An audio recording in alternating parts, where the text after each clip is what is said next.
Today is Friday, July 31st, 2020. Coming up on Roland Martin Unfiltered. St. Louis County's prosecutor says that he will not charge the former police officer who killed Michael Brown in Ferguson, Missouri, after a second investigation. Black church leaders sent an open letter to Joe Biden saying he must choose a black woman to be his vice president. We'll talk with Pastor Barbara Skinner. Jared Kushner had a secret plan for coronavirus testing. That blew up. What happened to that? Georgia Democratic Senator Vernon Jones says he's supporting Donald Trump for president. And in Alabama, a Republican lawmaker has resigned as a pastor of a church and was celebrating the birthday of a former KKK leader. Plus, St. Louis Circuit Attorney Kim Gardner is under attack. She'll join us to talk about why. Plus, a new round of anti-Trump viral ads to show you. And Jody Wiley is in the house to talk about her latest project. It is time to bring the funk. Roland Martin Unfiltered. Let's go. He's got it. Whatever the miss, he's on it. Whatever it is, he's got the scoop, the fact, the find. And when it breaks, he's right on time and it's rolling. Best believe he's knowing. Putting it down from sports to news to politics. With entertainment just for kicks, he's rolling. Yeah, it's Uncle Roro, y'all. Yeah, it's Roland Martin, yeah. Rolling with Roland now. He's funk, he's fresh, he's real, the best, you know he's Roland Martin now.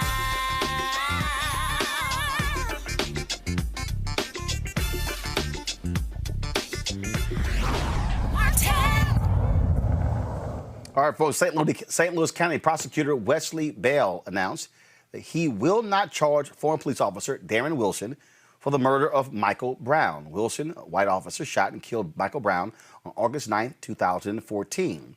Bell, an African-American recently elected, reasoned that after an independent and in-depth review of the evidence, they couldn't prove when Darren Wilson shot Michael Brown that he committed murder or manslaughter under Missouri law. Our panel, Rob Richardson, host of Disruption Now podcast, Derek Holley, president, Reaching America, and political analyst, Lauren Victoria Burke, who writes for NNPA, the National Newspaper Publishers Association. Rob, I want to start with you. When you look at this decision here made by Wesley Bell, African-American DA who was elected, still does not satisfy folks there, but he clearly stated they could not determine if it was murder or manslaughter under state law. Yeah, I mean, I have some empathy for the brother. It is hard, even though he probably knew that he would like to be able to charge him. Doing that, then not being able to follow through on it would have been even worse. So, I mean, you get to these situations, you can ask Marilyn Mosby, if you can ask Kim Gardner, you can ask lots of people who have been in this situation who want to do more, but the system limits you. And the fact is, this was a while ago, and the evidence might not be there. That doesn't mean, and I think he said this, that doesn't mean that that officer is innocent. That means when they go to court, they wouldn't be able to prove their case. And it's even more difficult, if we're honest, to prove the case when you're trying to get an officer convicted. And you need to, sometimes you got them completely on tape. You've seen everything, and people still don't get convicted. Here we don't even have the tape, if I remember correctly, from 2014. So we don't have all we have is this officer's account and the eyewitness's account, but we don't really have enough probably to charge the officer. I wish they did, but they don't. And that doesn't mean this officer is a good officer. That doesn't mean this officer did what he was supposed to do. What that means is there's not enough evidence to move forward with the case. But I still think you have a prosecutor that wants to do it. That's the difference. Before you had a prosecutor that was doing everything possible to blame the victim. This is not the case here. And so I still think they're getting more justice than they would have gotten. And I think officers there will be on guard because they know that they're not going to have a prosecutor that's just going to go along with everything that they say, which is what you want in a prosecutor. Lauren Victoria Burke. Yeah, I mean, obviously Wesley Bell was in large part elected because of the death of Michael Brown. I'm sure that people expected, some people are going to expect a different decision in this case, and I can't say that I blame them. It really matters who's in these positions. I totally understand the theory that, if you bring it to court and it doesn't work, then the disappointment is even greater. But because his election was so much about the death of Michael Brown, which, of course, really sort of kicks off a big part of what we know now as the Black Lives Matter movement. Obviously, Michael Brown's death and Trayvon Martin's. you almost wish you had brought the case, because that death really makes no sense. The circumstances around it, some of the videotape that we see of Michael Brown in a convenience store beforehand, what he's doing, etc., doesn't comport with what ends up happening that causes his death. Also, the actions of the police after his death. I know this has nothing to do specifically with a criminal prosecution, but leaving his body out in the street, uncovered for hours, I think was a thing that was meant to send a signal to that community. And, until we get real about really confronting some of these issues around police violence, we're going to have sort of the same sort of result. And part of that is sort of challenging some of the institutional hurdles and the institutional problems that we've seen over and over again with regard to this issue and with regard to police violence. One of the things that this also makes clear, Derek, that the public now, I think, understands a lot more is really how the law is stacked, frankly, against citizens and in the favor of police officers. You look at some of these laws where, where police officers can obviously use deadly force. In some places, it's a matter of how many feet a person is from them. And we've talked to, in fact, when Eric Holder was Attorney General, one of the things that he said is that that the Congress needed to modify the law because the standard was so high, even when it came to civil rights abuses, as one of the reasons why they brought few cases against cops on the federal level. Yeah, I'm baffled by this one, Roland. I agree with Lori and Ron on a lot of things they said. And you look at the tapes that that did come out about Michael Brown, and it seemed clear enough that, a conviction could come with this case right here. But then, Roland, I look at what has happened, and did we see everything? Because here we have a prosecutor who ran on the platform after this situation happened.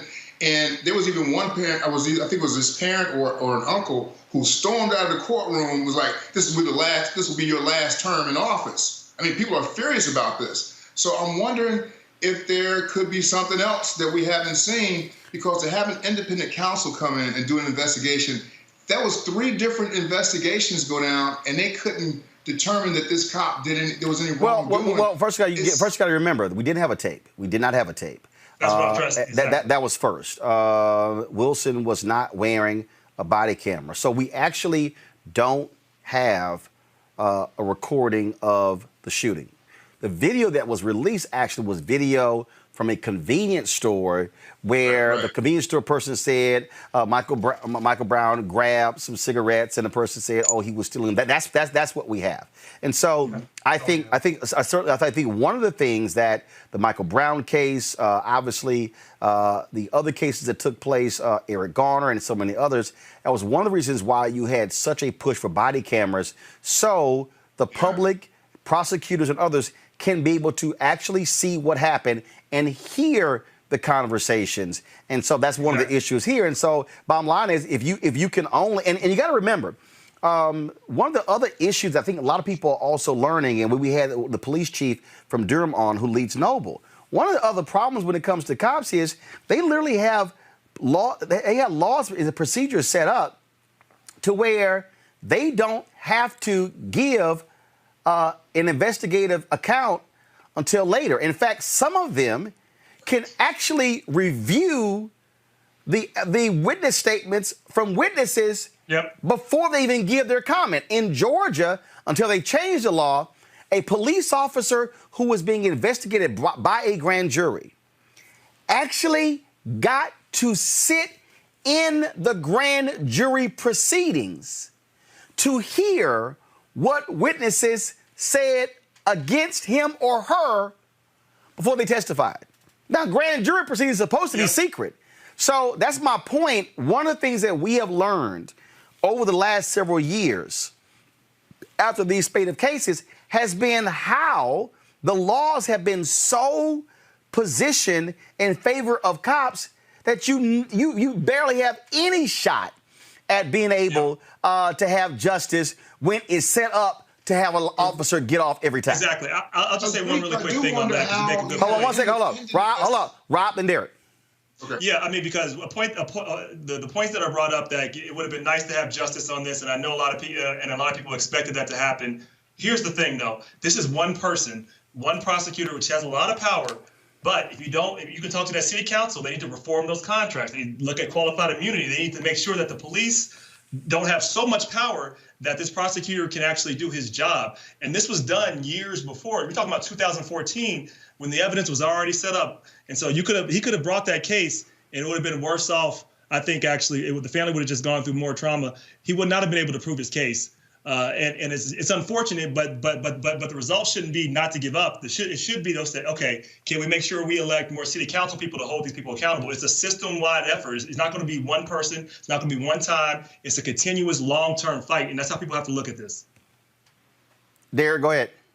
I was going to say, the way I read the article, actually yesterday when it came on AP, I was like, wow, I couldn't believe that this has happened. But the way I understood it, the prosecutor brought in his own independent independent investigation on this thing. And so that's why I'm trying to understand what happened or what evidence did he not have in order to see that this, to determine any kind of wrongful doing from this cop who shot Michael Brown. Well, one of the things that we have seen, which was the case with Cuyahoga County there in Cleveland with the Tamir Rice case, how the prosecutor there acted more like the defense attorney. Same thing that happened in Staten Island with Eric Garner. Same thing that happened in the case of Ahmaud Arbery with those first two district attorneys. And so one of the reasons we have seen this increase in the election of progressive district attorneys is because we've had DAs for decades operate as if they are on the side of police officers.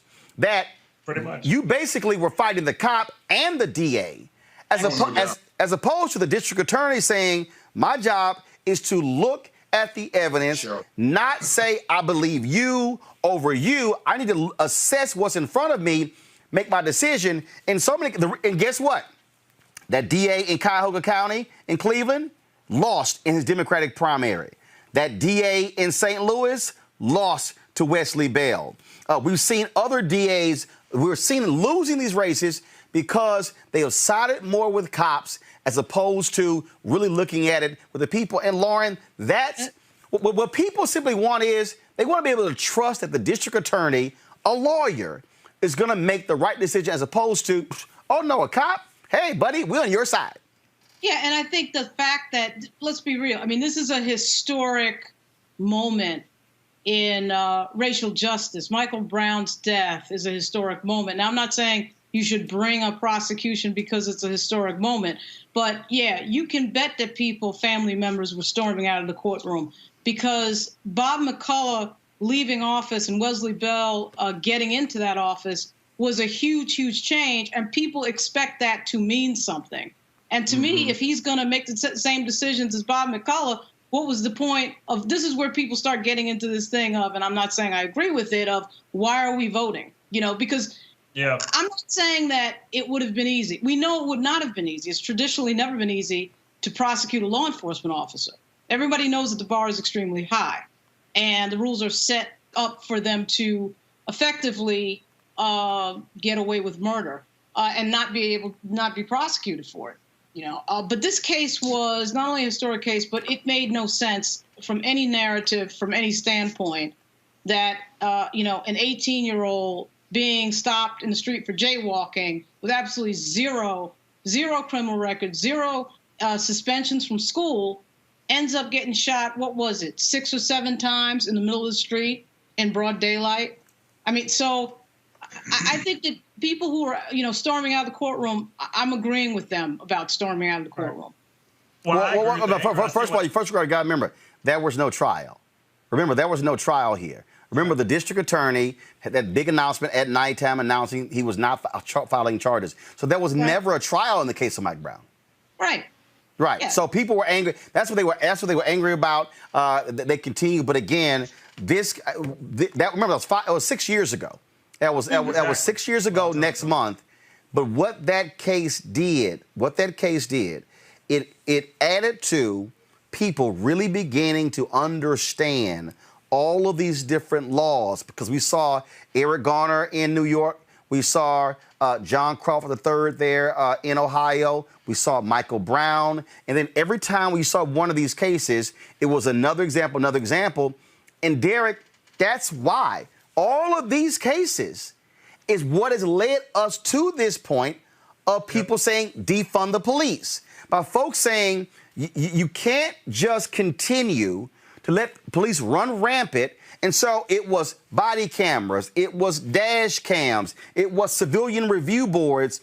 And so this case and others really put us to the point where we are today for folks to say there has to be a massive re-examination of law enforcement in the United States to make sure these things don't happen again. Derek first. Agreed. Still don't understand how this independent investigation that the prosecutor brought in didn't find anything. But I agree with you, Michael Brown. It was his case, like you said, it really sparked this national, this national movement, I think. And while it went away, because it was 6 years ago, I think he was the start of it. But the whole thing of defund the police, I think the narrative in terms of what really needs to be done, it goes out the window with the whole defund the police, because to a lot of other people who don't watch this show or agree with everything that's said, what is said on this show, would think that defund the police means exactly that: get rid of the police department. And we have heard in some instances, like Minneapolis, that is what defund the police means: get rid of the entire police department. Now, you and I know, we've had this conversation on this show, it means in certain areas, reappropriating funds to certain areas. So when there's a need, not necessarily for a police officer, but some mental health involvement, then maybe you can de-escalate some of the situations that are taking place when the police shows up, right, particularly in black neighborhoods. Yeah, I mean, the issue with this brother, with this prosecutor, I want people to make sure that we're at least looking at not just this case. This is important. I understand why it is, but it's not just also holding police officers accountable. It's also, how is that prosecutor using his discretion? Now, if he's prosecuting young brothers and sisters at the same rate the old prosecutor was, and he's not having any empathy for the situations people go through, then I would say make your change and go ahead and march forward. But I don't think you can judge you can't judge him by just this one moment, given how hard it would have been to put this case forward. I believe that it'd be very hard to not only prove your case, you probably couldn't have done it. And you can't bring a case just to prove a point. You need to have some ability to win. And you go out there and fight if you have some ability to win. The second part is, yes, defund the police. I want to get on this really quick. I actually think it's not a good frame. I wouldn't frame the narrative that way. I know why people do, and I get it, and I understand why it became popular and why it's easy to hold on to. But when you're explaining, you're losing. And people do believe that narrative, and it's better to say we're reforming the police. We don't need to have police level funding that we have, because you got whole cities that haven't cut anything, and they keep ramping up their police department. People are more safe, but they have more. But police have more funding, even when that's not where the funding should go. So we should reform funding. But people hear that statement, they're like, oh, they just want to get rid of all police. And some people may want that, but my guess is the majority of Americans probably don't. So we do need to, I think, figure out how we frame the narrative in a way that can actually win. Lauren. Yeah, I get that. Obviously, all of these cases are very difficult. Nobody brings a case to make some sort of, generally speaking, political statement. I would just argue that the circumstances of Michael Brown's death were extremely unusual, to say the least. And clearly something was wrong there. Clearly something was out of order, that somebody gets shot to death by the police the way that he was shot to death, and nobody pays price for it. I mean, at some point that's got to end, and the only way that ends is somebody stepping forward into a difficult prosecution, to be sure. But at some point, that's how change happens. You've got to step forward into that, or we're dealing with the same thing, and we're dealing with the same attitude of, I can do this and walk away, and then nothing happens. All right, folks, let's go to our next story. According to the CDC today, there are 4,405,932 cases of COVID-19 in the United States. A total of 150,283 patients have died. Now, this spring, a team working under Donald Trump's son-in-law, Jared Kushner, produced a plan for an aggressive, coordinated national COVID-19 testing plan that was supposed to have brought the pandemic under control. After assembling a team that came up with this plan, Kushner then decided, okay, we're just going to scrap it. Now, today on Capitol Hill, you, of course, had all of the drama on Capitol Hill. You were dealing with Dr. Anthony Fauci testifying, and then Jim Jordan was his, usual making an ass out of himself. And so just listen to some of the back and forth that was going on in this hearing. Go ahead, y'all. Do protests increase the spread of the virus? Do protests increase the spread of the virus? I think I can make a general statement. Well, 500,000 protesters on June 6th alone. Yeah. I'm just asking that number of people. Does it increase the spread of the virus? Crowding together, particularly when you're not wearing a mask, contributes to the spread of the virus. Should we limit the protesting? I'm not sure what you mean. How do we say limit the protesting? Should government limit the protesting? I don't think that's relevant to. Well, you just said if it increases the spread of the virus. I'm just asking, should we limit it? Well, I'm not in a position to determine what the government can do in a forceful way. Well, you make all kinds of recommendations. You make comments on dating, on baseball, on everything you can imagine. I'm just asking you. You just said that protests increase the spread. I'm just asking you, should we try to limit the protests? No, I think I would leave that to people who have more of a position to do that. I can tell you. Government stopping people from going to church, Dr. Fauci. Yeah. Last week in the Calvary Chapel case, 5 liberals on the Supreme Court said it was okay for Nevada to limit church services. Justice Gorsuch said it best. He said there's no world in which the Constitution permits Nevada to favor Caesar's Palace over Calvary Chapel. I'm just asking, is there a world where the Constitution says you can favor one First Amendment liberty, protesting, over another, practicing your faith? I'm not favoring anybody over anybody. I'm just making a statement that's a broad statement that avoid crowds of any type, no matter where you are, because that leads to the acquisition and transmission. And I don't judge one crowd versus another crowd. When you're in a crowd, particularly if you're not wearing a mask, that induces the spread. It's a simple question, doctor. Should we limit the protests? Government is obviously limiting people going to church. And look, there's been no violence that I can see at church. I haven't seen people during a church service go out and harm police officers or burn buildings. But we know that, for 63 days. Rob, you're from Ohio. There's nothing like it. Jim Jordan's one of the biggest asses on Capitol Hill. Here's what's interesting about Jim Jordan's question. Should government limit protests? Government actually can't limit protests. The reason Fauci is making the statement is that actually people are assembling on their own. What government does, what government can do, like for instance, when government says we're closing the beaches, okay, government actually can't say, no, we're taking tickets. There are only going to be 50 people at this protest. That's really what Fauci was saying. Fauci was saying, see, Jordan wanted him to say no protest. That's what he said. He said, I'm saying no mass groups.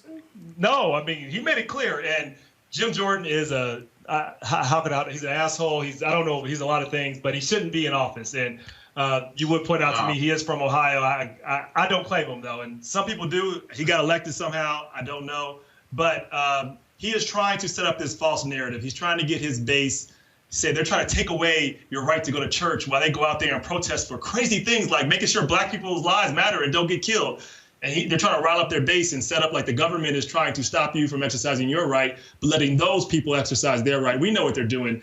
And, we have to make sure people get out, vote, and end not only Trump, but Trumpism, which stands for this, which stands for dividing people along race, that says our lives doesn't matter. That's, I'm sure you talked about this. The current president occupant in the White House said he wants to delay the election. They want to just make up new rules. That's what they want to do. Lauren, again, you're sitting here, and I'm looking at all these conservatives on social media. Oh, Fauci, he wouldn't say the words. He wouldn't say the words. The man said there should not be mass gathering of people anywhere because that is helping to spread the disease. Yeah, what can you say, right? We're sitting here with 152,000 Americans dead in a pandemic. We have some of the worst rates of infection and death on the planet. Anthony Fauci has been a doctor his entire life, obviously worked on the AIDS crisis, obviously a renowned physician.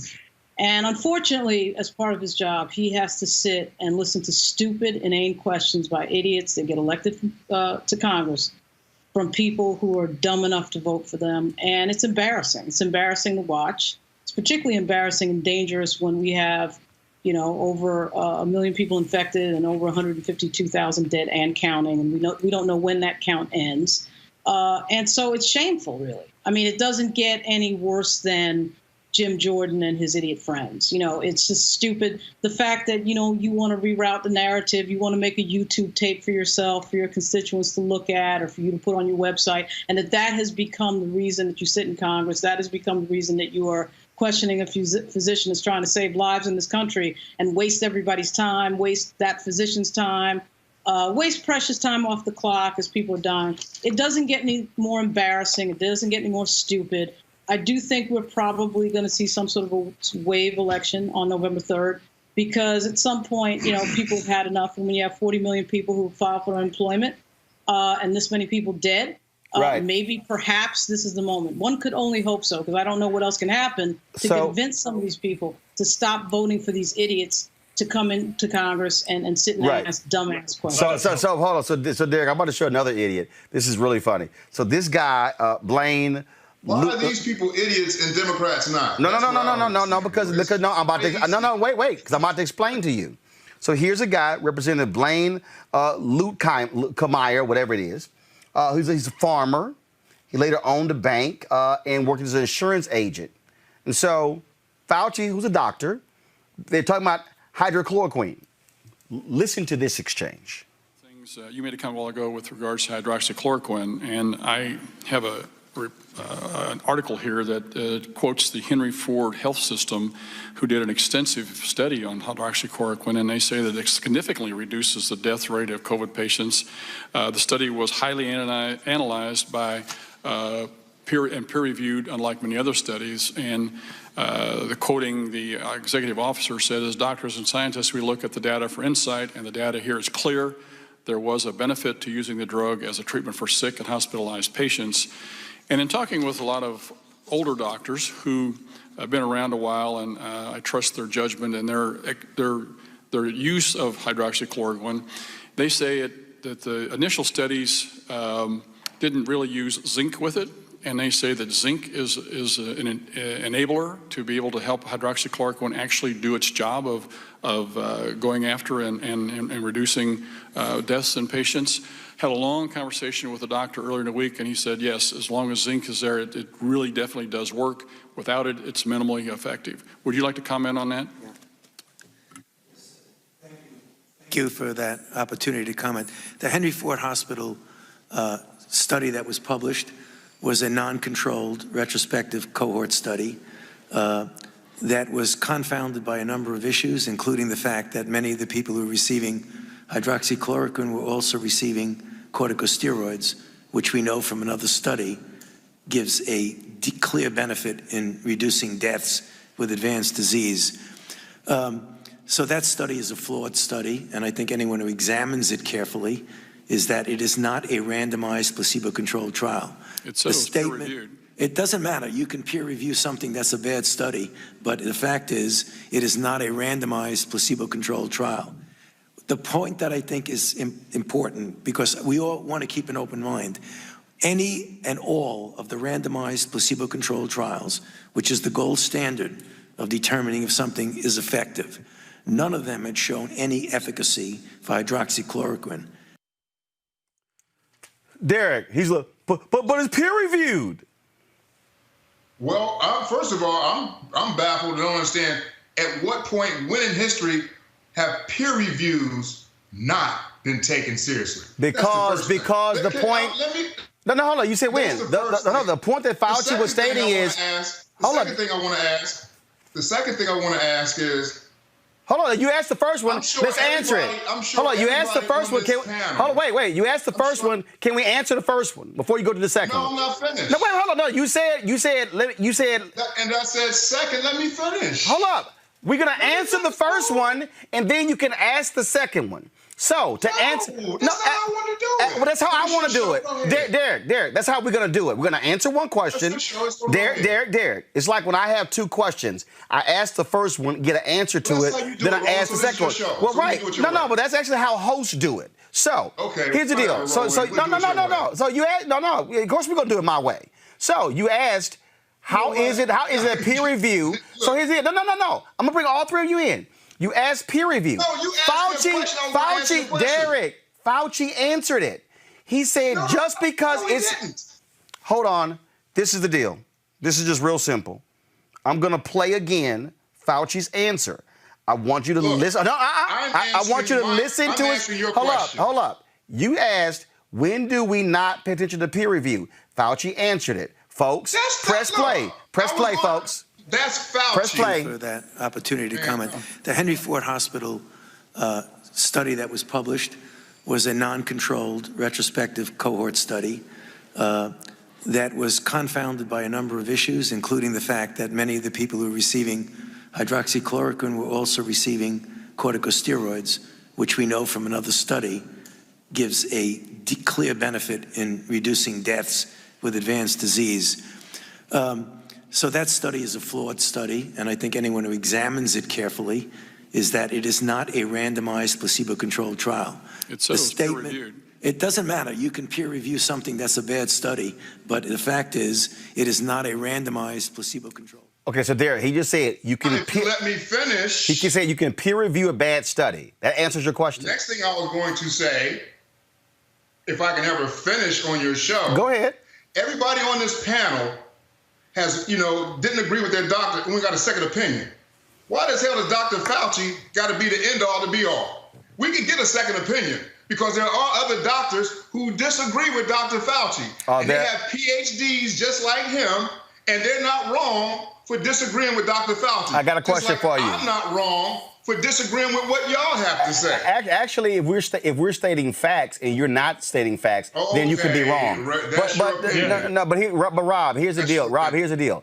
This is the person who is head of the what? NIH. This is the person who. Well, of course you don't care. But this is the person. This is the person who. No, he's just not just a doctor. There's like he's not that. Rob, he's just not that crazy woman down in Texas who believed in demon sperm and demon DNA. No, and so no, it's actually it's not my opinion. It's my opinion. But also, if I hold up Fauci and the crazy sister in Texas, I'm probably not going to listen to the crazy sister in Texas who says there is demon sperm. Rob, go ahead. Rob, go ahead. Rob is talking. Not much of a different opinion when it comes to this. There are things that we know, and unfortunately, the right has become an exercise in stupidity. Like, who can be dumbest the fastest? We're arguing science. We're arguing that. Rob is talking. Rob is talking. Finish your point, then I'll go to another guest. Go ahead. Yeah, we're arguing if the Earth spins. We're arguing if the Earth is flat. Like they're arguing facts. It's not about saying, Dr. Fauci is the end-all be-all. Dr. Fauci is talking about how science works, and what Republicans are trying to do is pretend just like you do with climate change, like, oh, that doesn't exist and that's just made up. No, these are facts. Like 99% of doctors agree, and people that are looking at the facts and reasoning, not trying to make a president look not bad because he's a fool. And because Dr. Fauci is doing his job and you have an incompetent White House, these people are doing everything possible to deflect and blame things on Dr. Fauci because you have an incompetent person in the White House. Like, we need to just follow science. We could have saved a lot more people had we not followed science. One second, I'm bringing Lauren in. Lauren, this is the thing. Lauren, this is the thing for me that is quite interesting. So when you hear Fauci talk about controlled, you hear him talk about placebo, he's talking about how doctors and scientists actually properly assess drugs. He's laying out protocol. Excuse me, the member of Congress, Lauren, he's like, yeah, but it's peer reviewed. He's like, yeah, but they didn't follow the traditional protocols that you go through. Lauren, go ahead. Yeah, so last I checked, Anthony Fauci is an immunologist. He's a doctor, went to medical school. Last I checked, Jim Jordan's a wrestling coach. Now, if you want to argue whether or not today is Friday, that's fine. You want to argue whether or not today is, the day in July, that's fine.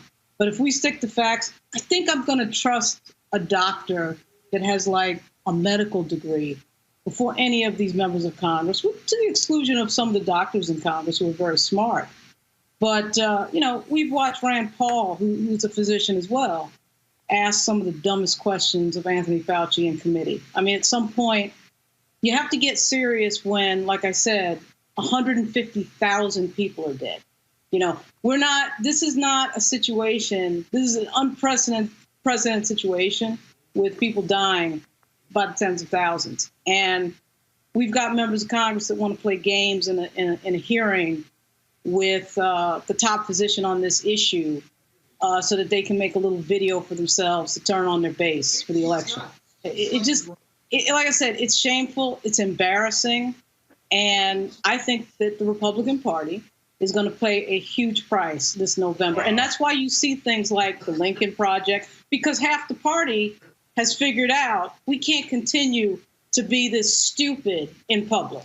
And hopefully that bears some fruit on Election Day. This is why you got the president trying to steal the election with his nonsense, because he knows it's coming. And all the polls and all the indicators indicate that, in fact, we are going to have a realignment in November. All right, so I do want, I'm going to let Derek respond. I want to play this soundbite from Congressman Jim Clyburn from today's hearing before I do so. Go. Can you help us understand why? While Europe has largely contained the virus, the United States has seen a continued rise in new cases. Thank you very much, Mr. Chairman. The answer to that question is really somewhat complex, but I'll try maybe to very briefly go through what I believe are at least some of the factors that were involved. If you look at what happened in Europe when they shut down or locked down or went to shelter in place, however you want to describe it, they really did it to the tune of about 95+% of the country did that. When you actually look at what we did, even though we shut down, even though it created a great deal of difficulty, we really functionally shut down only about 50% in the sense of the totality of the country, which means when we reached our peak, as they did, they came down almost to a low baseline, as you've shown very clearly. But take a look at what happened to our baseline. We came up, down, and then we plateaued at about 20,000 cases a day. So we started off with a very difficult baseline of transmission that was going on at the time that we tried to open up the country. And when we opened up the country, what we saw, particularly most recently in the southern states, was an increase of cases to 20, 30, 40, 50, and a couple of weeks ago it was up to 70,000 per day, and now it's down between 50 and 60. And the reasons for that are complex. There were some states that did it very well, and there are some states that did not. And when I say did not, I mean, we put out, as Ranking Member Scalise mentioned, the guidelines of a gateway, phase 1, phase 2, phase 3. Some were followed very carefully and some were not. Derek, the reason I thought that was important because every time we hear Donald Trump talk, he's like, oh, we're doing great. We're doing great, but way better than Europe. Oh, we have tested more. We're doing more. So why are we still seeing 60 and 70,000 cases? That's leadership. That's leadership. That's leadership. And unfortunately, because you asked earlier, why is this political? Because part of the problem is that where we're seeing the skyrocketing cases in states led by Republican governors who are refusing to listen to the doctors. I don't know if that's the case in every state, Roland. Different. Look, they laid it out. Initially, the states were like, oh, we don't want the federal government involved. We want to do it ourselves. So it's like, okay, we'll come up with a plan. Actually, that's not what the states do. I'll never get to finish my statement. But that's a factually incorrect statement. What is incorrect? The states actually said we're looking for the federal government to lead, and then when Donald Trump said, hey, this y'all problem, they were like, well, damn, we got to figure this amongst ourselves. That's actually what happened. So the states are rolled out the plan, Roland. Did they not? No. Did the states roll out the plan? No, the states, no. The states said, federal government, where is the national plan? Donald Trump was like, yo, this on y'all. And the states then, different states and regions got together and said, since he is not going to lead, we have. Listen to you. No. But you said, they then said, we. Listen to you, bro. No, you just said something that's just factually incorrect. You said the states rolled their plan out. The states rolled their plan out after the federal government refused to implement a national plan. They had no choice. And the problem was, it wasn't all states. Most of your southern states were like, nope, no to mask mandates. Nope, we're not going to shut everything down. Nope, we're not going to do widespread testing, because they were all following Donald Trump's lead. Correct. So what happened? In May. Here's my thing. If y'all have all the answers, let me put you in contact with some folks. Because y'all have all the answers. No. And if y'all got all the answers, y'all been keeping them to yourself. No, actually. Let me put you in contact with some folks. Actually, the people you want to put us in. Y'all got all the answers. These people don't know what they're doing. Actually, the people you want to put us in contact with ain't listening to their own experts. Listen, I'm trying to put you in contact because y'all got all the answers. Doesn't know what Governor DeSantis doesn't know what he's doing. All the answers. Hold on. Derek, in May, Ron DeSantis stood in front of the media outside of the White House with Vice President Mike Pence and wagged his finger, and y'all said we were going to see spikes. And y'all said we were going to see deaths. And he was going on and on and on. He said, we haven't seen none of that. Y'all owe me an apology. 4 weeks later, spikes. Deaths skyrocketing, and then it was let me throw out a date. In January, the president shut down travel from Europe. Actually, he didn't. Joe Biden said he was a xenophobe. Actually, he didn't. Remember that? Nancy Pelosi said, "Come on down to China." No, Derek. Let me also give you a fact. Donald Trump gave an interview. No. Donald Trump. Derek. Let me help you. Donald Trump gave an interview on CNBC. He said there's one person from China with it in America. A week later, he said, a week later, Donald Trump said, we have 15 cases in America. We'll soon be down to 0. That actually came out of his mouth. Right now, Derek, we have 152,000 dead. Okay. Well, it's y'all got all the answers. Rob, go ahead. Hold on a second, Derek. We're not saying we have all the answers. We can just tell, we know it's Friday. We know it's Friday. We know some certain facts. And, no matter how much you might want to defend somebody because they're from your party, this guy is not doing a good job. I'm not defending anyone, Ron. Hold on. I'm not defending anyone. Hold on. Relax.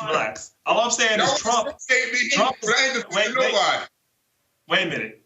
Trump has done not only a bad job, he's done a horrible job. He's both incompetent and corrupt. And now he's put people's lives at risk just because he wanted to prove a political point. Honestly, had he been a normal president, he probably would have had a chance to pivot from this and show some leadership.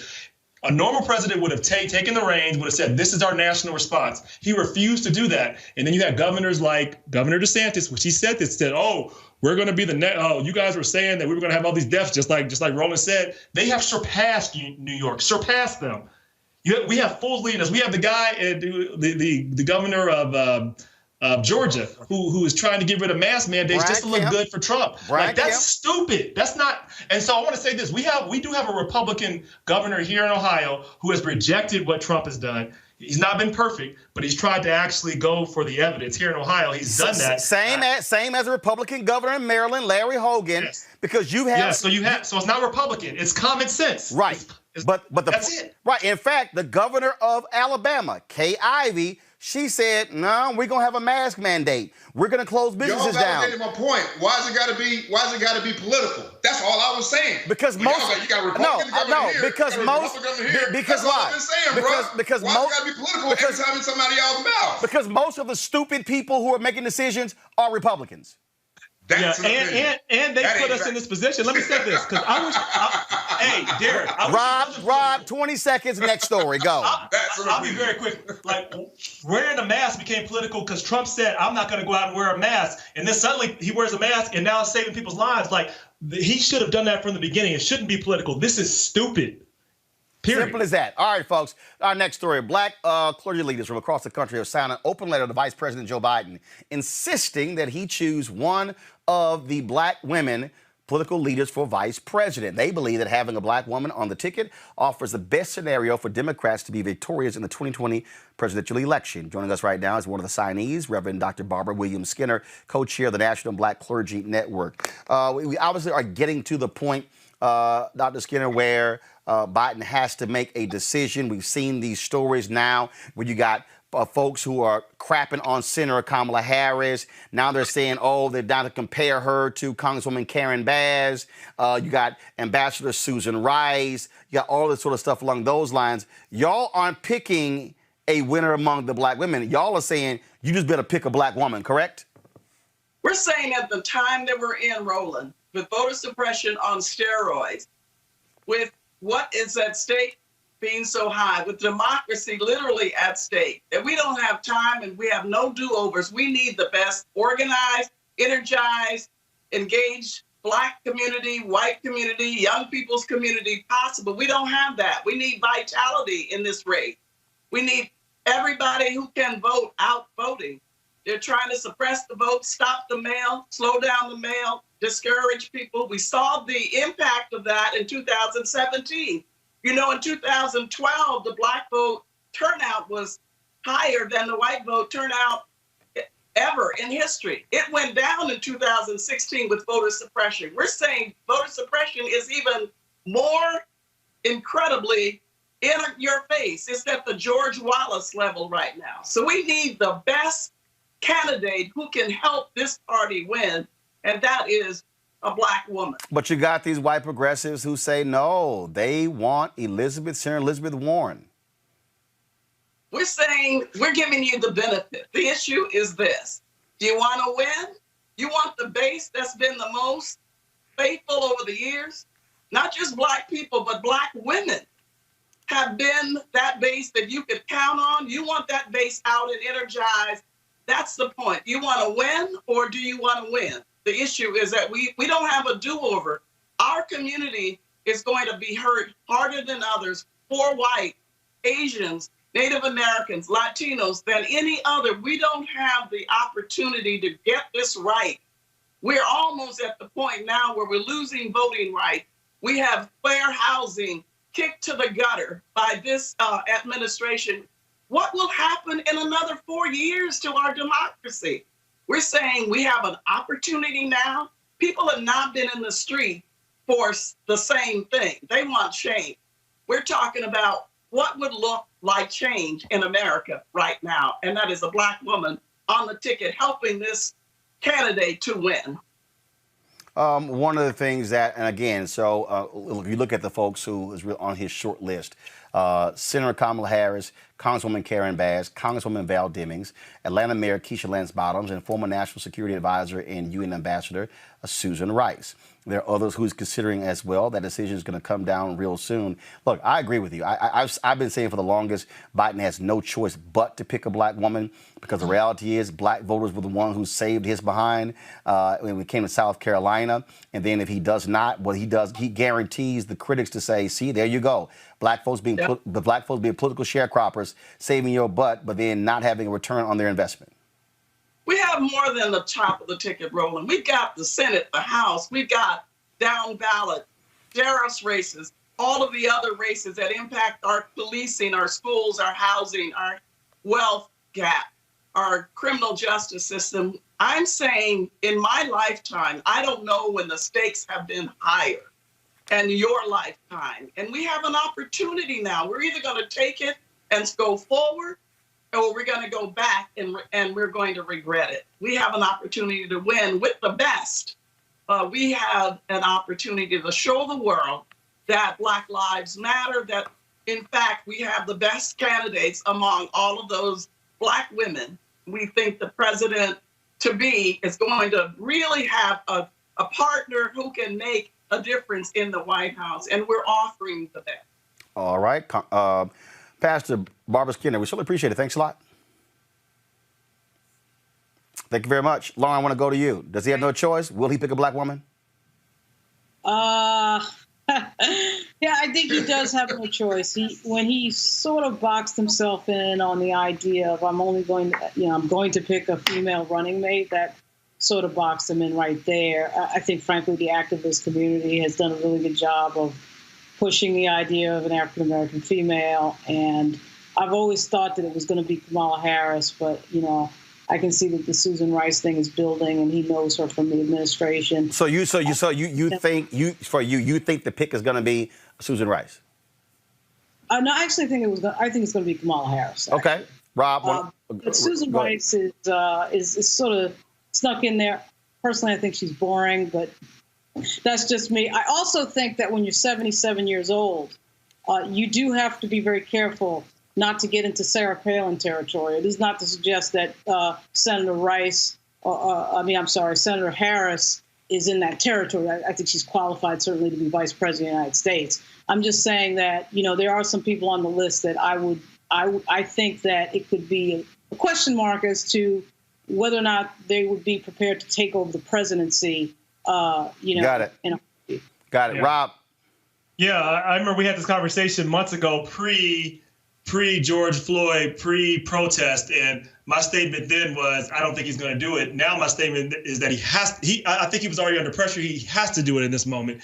I would believe it's going to be Kamala Harris would have the tip, just because I think it's very hard to try to introduce somebody to the national stage at the very last minute for the last 2 months of a campaign, and we haven't seen these folks go out. We don't know some of the other folks is I guess what they have, skeletons in their closet, what will come out, the attacks that are coming against them. I think Kamala, what those are. You should be able to prepare for them. But again, I'll take any black woman that's there. I'll be proud if they come up, and we'll see. Derek, does he have any choice but to pick a black woman? Yes, I think he does, and I think anybody for us to stand up here is purely speculation. Obviously, it's speculation.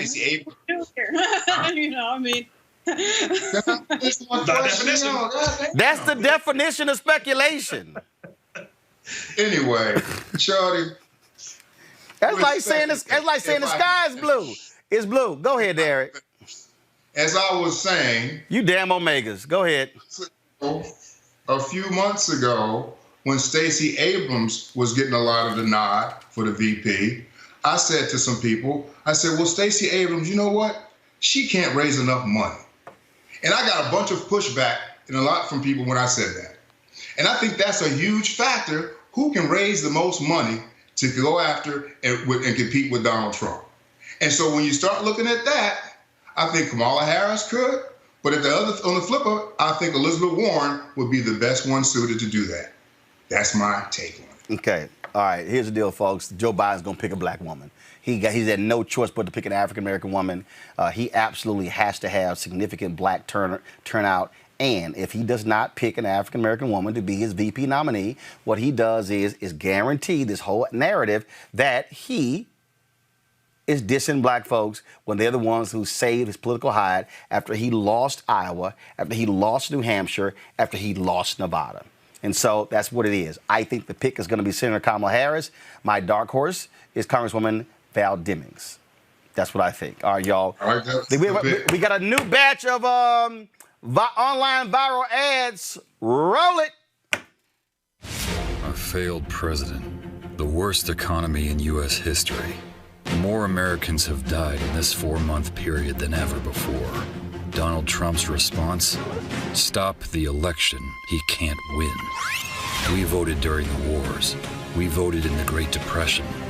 We voted when civil unrest swept the country. Americans died for our right to vote. Americans marched for our right to vote. Americans were beaten and brutalized for our right to vote. Now a failed president faces defeat, with millions out of work and tens of thousands dying from his incompetence and neglect, threatening the very foundations of democracy. Donald Trump, here's the message. We will vote. We will defend America. We will throw you and your failed cronies out of office. The choice, America or Trump. The Lincoln Project is responsible for the content of this advertising. America, we need to have a tough conversation. We need to talk about what the next 98 days are going to look like.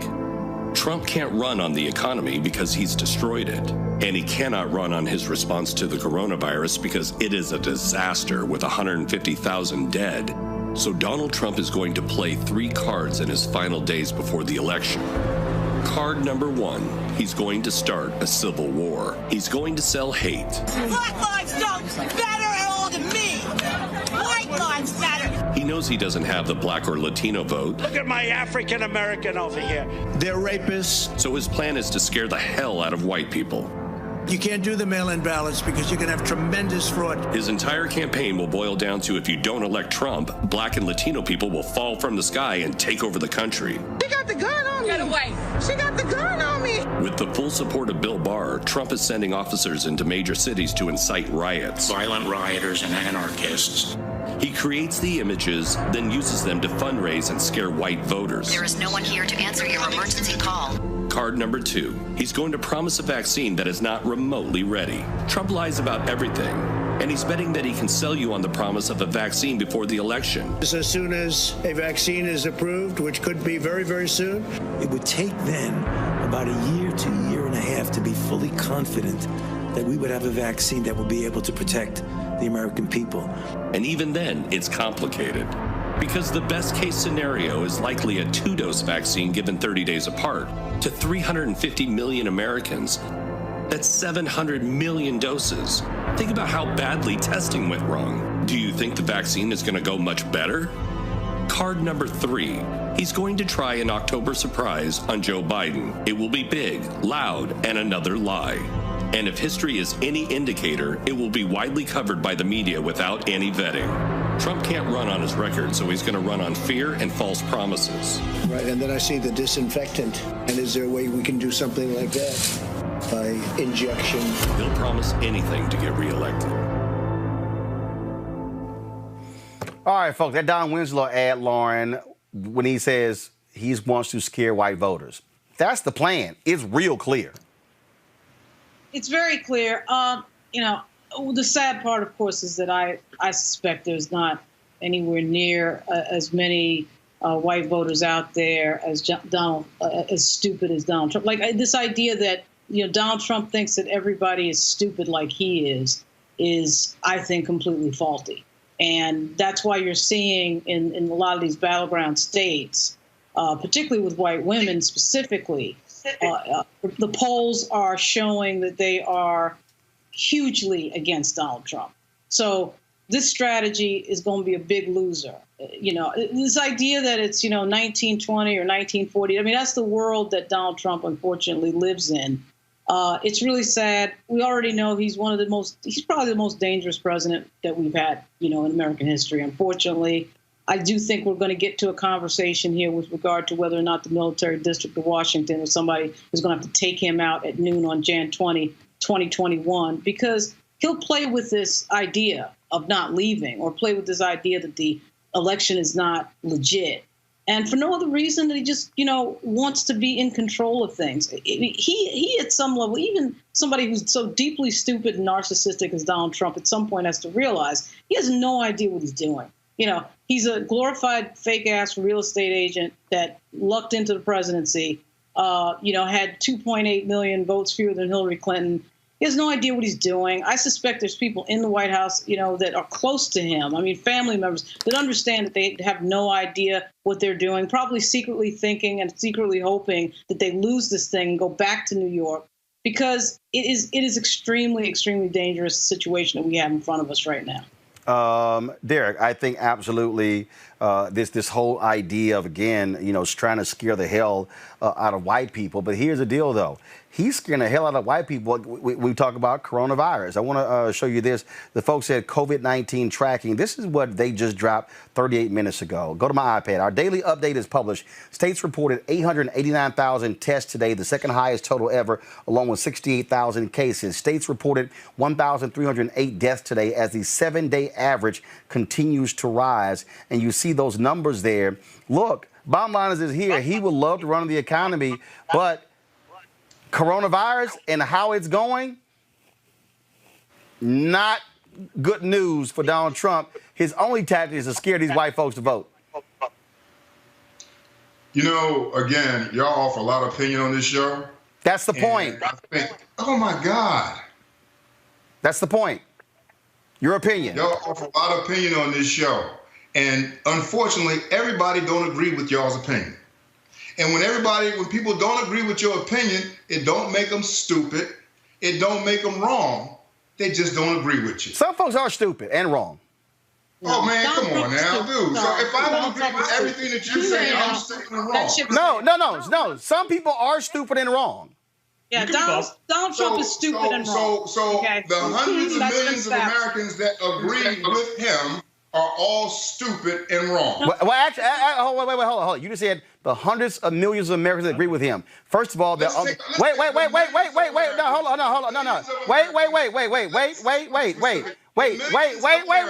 up. Wait. You just said the hundreds of millions of Americans that agree with him are ignorant and stupid. Yes. Is what you're saying. Yes, Rob, your point. Rob, go ahead. Then I'm an ignorant and stupid ass too. Rob, go ahead. Back on your show. Well, I want to say this. If you're going to go out and not wear a mask, I'm just be off your show. I'm an ignorant, stupid ass too. Rob, go ahead. If you're going to not wear a mask because this president tells you not to, would you call that smart? Would you call it smart that you have an infectious disease and you see people dying, that you're going to continue to do that? I mean, I don't know. I don't think that's a smart thing to do. I don't think it's a wise thing to do. I don't think it's a prudent thing to do. If you want to do that, that is your constitutional right to do that. People have a constitutional right to do it when they want to. But you know what? But then you don't have a right to put others in jeopardy. That's the problem. And so you don't have a right to call people stupid because they don't agree with you. Actually, yes, I can.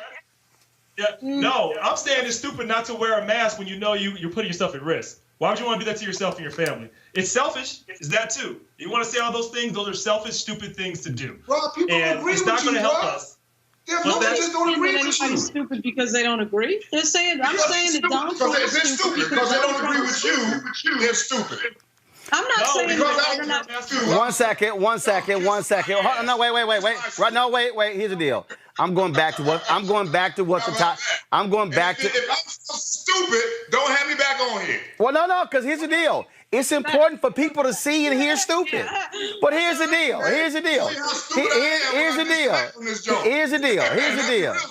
Well, that's fine, but you can be replaced. Here's the whole deal. I started off by saying,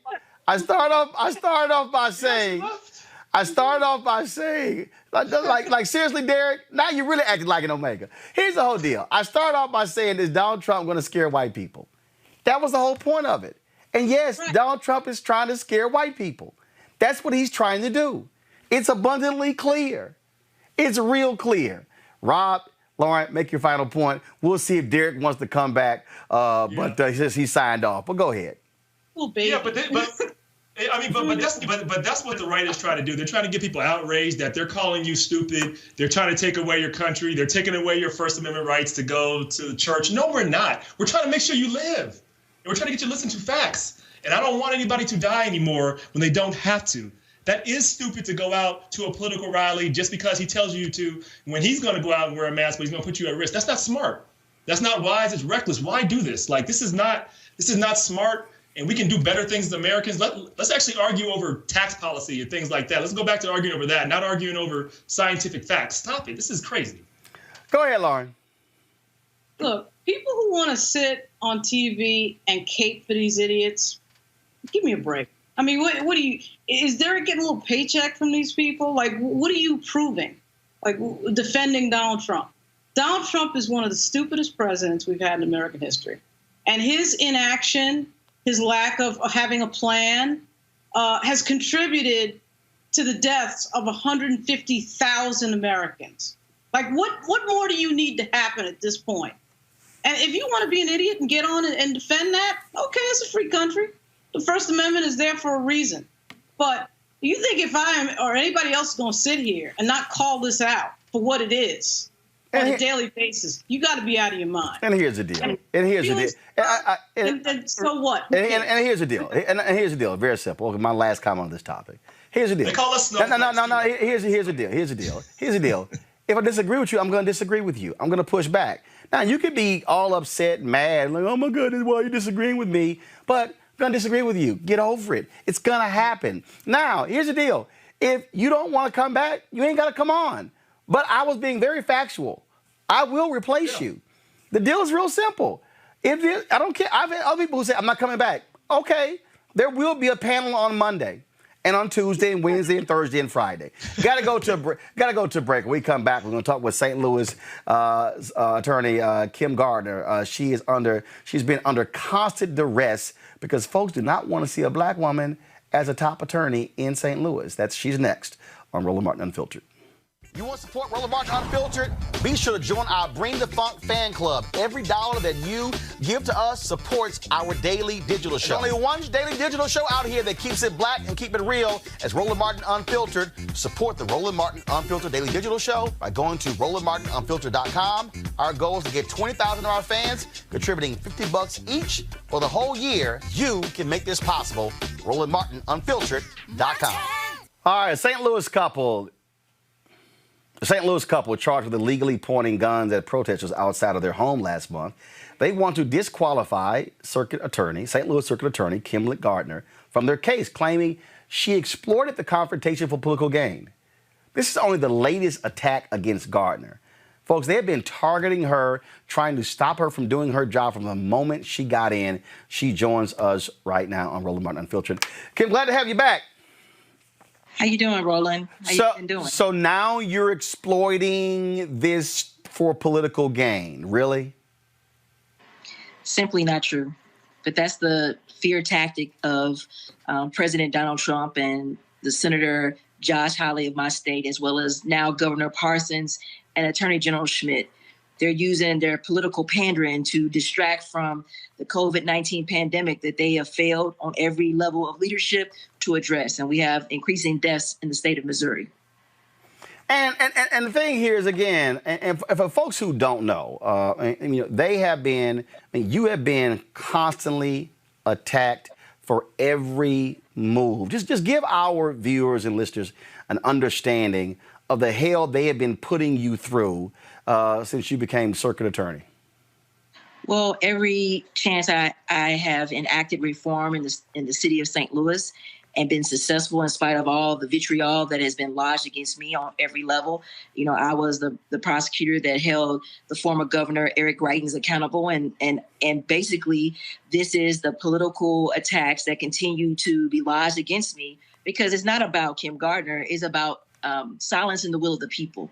And if you remember, I was on your show previously talking about the lawsuit I lodged against the city, and as well as the powerful few that continue to impede the will of the voters. And that's what this is about. This is about the, election is August 4th, and the people of the city of St. Louis can decide whether they want to continue with a reform-minded prosecutor like myself. But we have people like President Donald Trump, as well as Senator Josh Hawley and the Attorney General, Eric Schmidt, who want to also use this because they're running August 4th. And they've never ran for the office. They were appointed. And so they're using this political pandering to a base to cause racial divide. And we all know that it exists, the fear of racial divide and the fear of reform in the city of St. Louis. And that's what is at stake. Now, so explain to people also, you're a circuit attorney, but then you have Wesley Bell, who is he county DA? Explain to people what the difference is. Prosecuting attorney. We call the circuit attorney is like a DA everywhere else, and we call the other prosecutors in the state prosecuting attorneys. So I'm the only circuit attorney in the city of St. Louis. Okay, so you're basically the St. Louis City DA. Yes. And he's the county DA. Yes. Okay, which is also a weird system there because, like, for instance, I'm from Houston. We have a Harris County DA. There's a county DA. There's no city DA. So St. Louis is set up a little bit. I mean, that area, Missouri is set up a lot different in terms of how you sort of have these roles. Yeah, I mean, we have 114 DAs in our state, and I happen to be a county within a county, and so I'm called the circuit attorney, and I only cover the city of St. Louis. And so, and again, when you talk about, you know, the attacks, you know, we had you on before, and I mean, they literally went to court and said, you can't pursue cases. You've had state Republicans trying to get you removed from cases as well, said you didn't have any jurisdiction. You've been fighting for, you laid out an investigation that said that I guess it was a black man, did not commit a crime, should not be in prison. They basically said you don't have standing. I mean, it's like every effort to do your job, they have been trying to block. Yes, I mean, if you look at it, this is the attacks that the reform-minded African-American female prosecutors around this country, like a Marilyn Mosby, like a Kim Foxx, and Aramis Ella, and many others, Stephanie Morales, many others face. This has been the repeated attacks that have been directed by Attorney General William Barr, which he called for these attacks against reform-minded prosecutors, and this has been supported by the president, Donald Trump, because this is about the war on justice, the war on criminal justice reform, that they want to bring it back to mass incarceration, which we all know failed. And this is the fear of the war on drugs all over again in 2020. So this is really a distraction from their failed leadership on every level of government to address this national crisis, a pandemic, COVID-19, where African Americans and people around this country are dying at alarming rates. And the Missouri governor and other elected Republican officials who have failed to expand access to health care, to expand access to adequate resources to address the COVID-19 and to care about the essential workers, they want to distract, and they also want to usurp the will of the people. So this is about the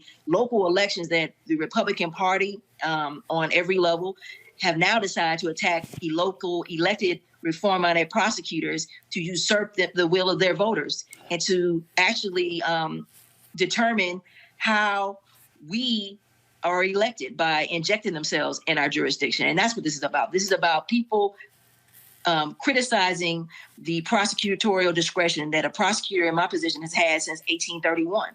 And why is my discretion basically challenged every step of the way? We're showing video right now, and this was a news conference from several months ago where Marilyn Mosby and those other black DAs were standing with you. And yeah, I mean, black females have been under attack across this country. Aramis Ayala in Florida, Marilyn Mosby there.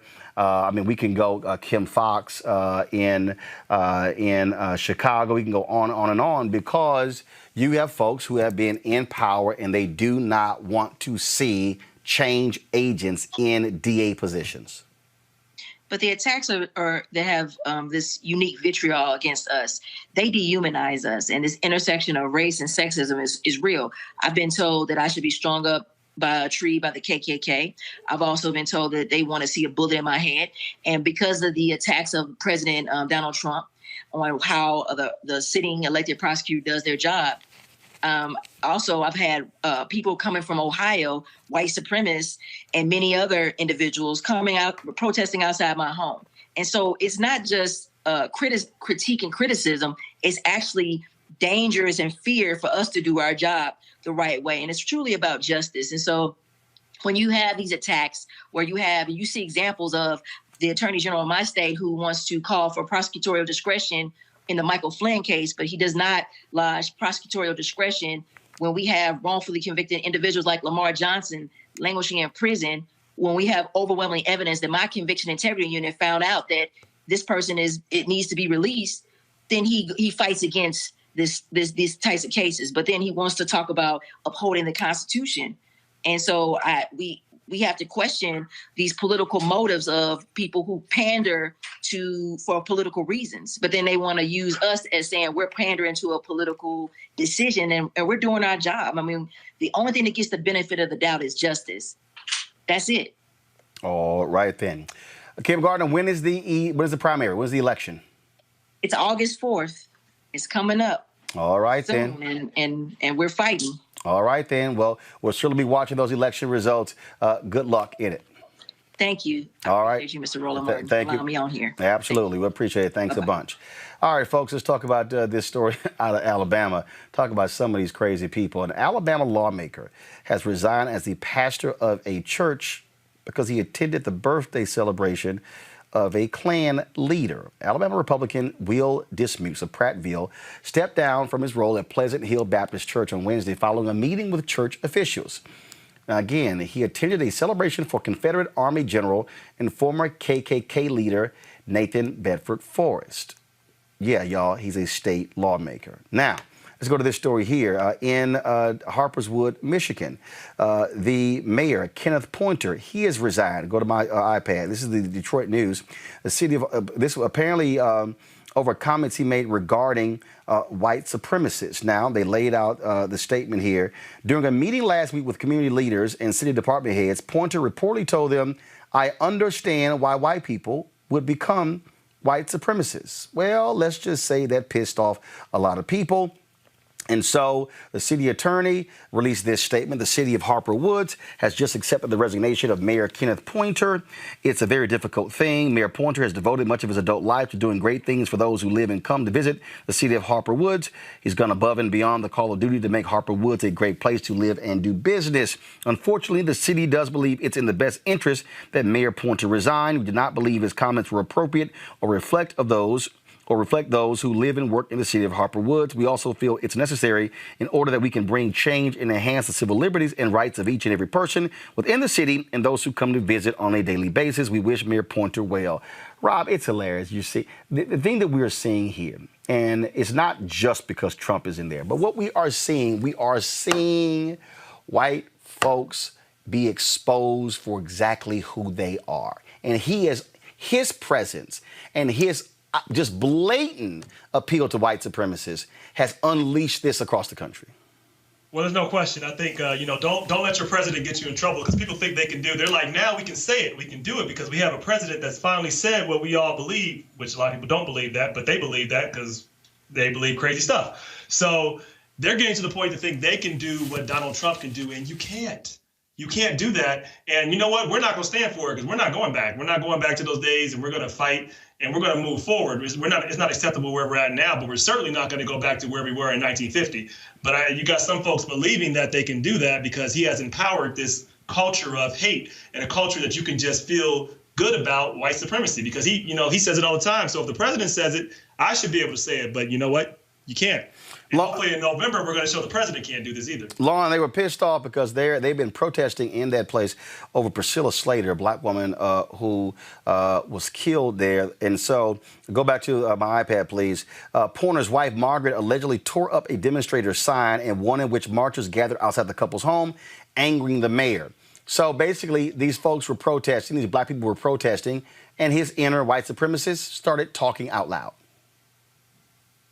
Yeah, I think that one of the things that has been really interesting to watch during the last maybe 4 or 5 weeks is people who are driven into action when somebody puts a Black Lives Matter sign up or writes Black Lives Matter on the ground. It's a really sort of telling thing how uncomfortable people are with that, and this whole desecrating Black Lives Matter signs and being angry that people are saying Black Lives Matter is a very interesting viral video from Arkansas online right now, a white gentleman with a Black Lives Matter sign and everybody reacting negatively to him. It's telling. I think it points to the insecurity of the changing demographics in the United States. It also, of course, gives you a very worrisome glimpse into the vestiges of the history of the United States with regard to the standing or lack of standing that African Americans have had for 400 years. But to me, it's interesting also to juxtapose that with the amount of white folks that we've seen marching in the streets in favor of Black Lives Matter who are completely comfortable with saying Black Lives Matter and wearing the T-shirts and everything else. But it is amazing to see some of the people who are they just cannot take it. They cannot handle it. And again, they reveal themselves. Oh, absolutely. For some breaking news here, go to my iPad, please. and they're in Michigan. And this is reading from the Detroit News. A 15-year-old Oakland County girl whose months-long detainment drew national condemnation because it was punishment for missed homework amid the pandemic was released Friday evening to the custody of her mother. The Michigan Court of Appeals ordered the girl's release earlier Friday from Children's Village, a juvenile detention facility in Pontiac, following outrage, marches, and public pressure from former presidential hopeful Hillary Clinton and others. The teen was picked up around 5 p.m. by her mother. Of course, the judge ordered saying that she was not abiding by to do homework. Rob, this really ticked off so many different people that you would put a 15-year-old girl in a juvenile detention facility for not doing homework. Because you don't value her life, because the criminal justice system is stacked against us. This is why people are in the streets. It's not just about police brutality. It's about a system that is so rigged, that is so against us, that you go to jail at 15 for not doing your homework. They would have sent me to jail 10 times. I didn't do my homework all the time when I was in high school, and I graduated twice. So why are we judging these kids so early in their career, just trying to write them off? I mean, it was shameful that this happened. And you know that the light wasn't shined on this case, that this is happening. This is not an exception to the rule. It's more often the rule when you deal with black and brown kids. So, Lauren, it was white-female judge Mary Ellen Brennan of Oakland County Family Court. She ruled, quote, the girl was guilty on failure to submit to any schoolwork and getting up for school. Also called her a threat to the community because she was on probation for assault and theft charges. And that was related to her mother. Now, again, you put somebody in juvenile detention for not doing homework, and that was a result of COVID-19 because they had to go to distance learning. Yeah, well, the efforts to obviously criminalize African Americans in this country run deep. The attempts to try children as adults and having police in school, it was a slippery slope, and it effectively, obviously, increases the school-to-prison pipeline, the levels of incarceration with regard to African Americans. This is the type of absurd, ridiculous, nonsense ruling that should be protested against and fought feverishly. It's been going on. This type of stupid, decision-making, of course, has been biased and going on for years. And, it will come to an end when you obviously activate politically, change who is in charge, change who is making decisions, and act proactively to get people such as this out of these positions. Folks, Atlanta City Councilman Antonio Brown says he is not going to resign after being indicted by a federal grand jury on multiple counts of fraud for allegedly lying about his income on applications to obtain loans and credit cards, which he used for personal purchases, including a Range Rover and Mercedes-Benz C300.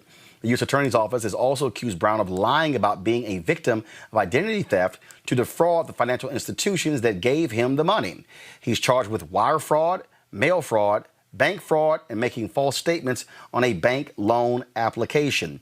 In Tennessee, Democratic State Senator Katrina Robinson of Memphis, she has been charged with swindling $600,000 in federal funds to pay for her wedding and finance a lavish lifestyle, according to federal prosecutors. From 2015 to 2019, she's accused of stealing the money that was granted to the Healthcare Institute, a company she directed.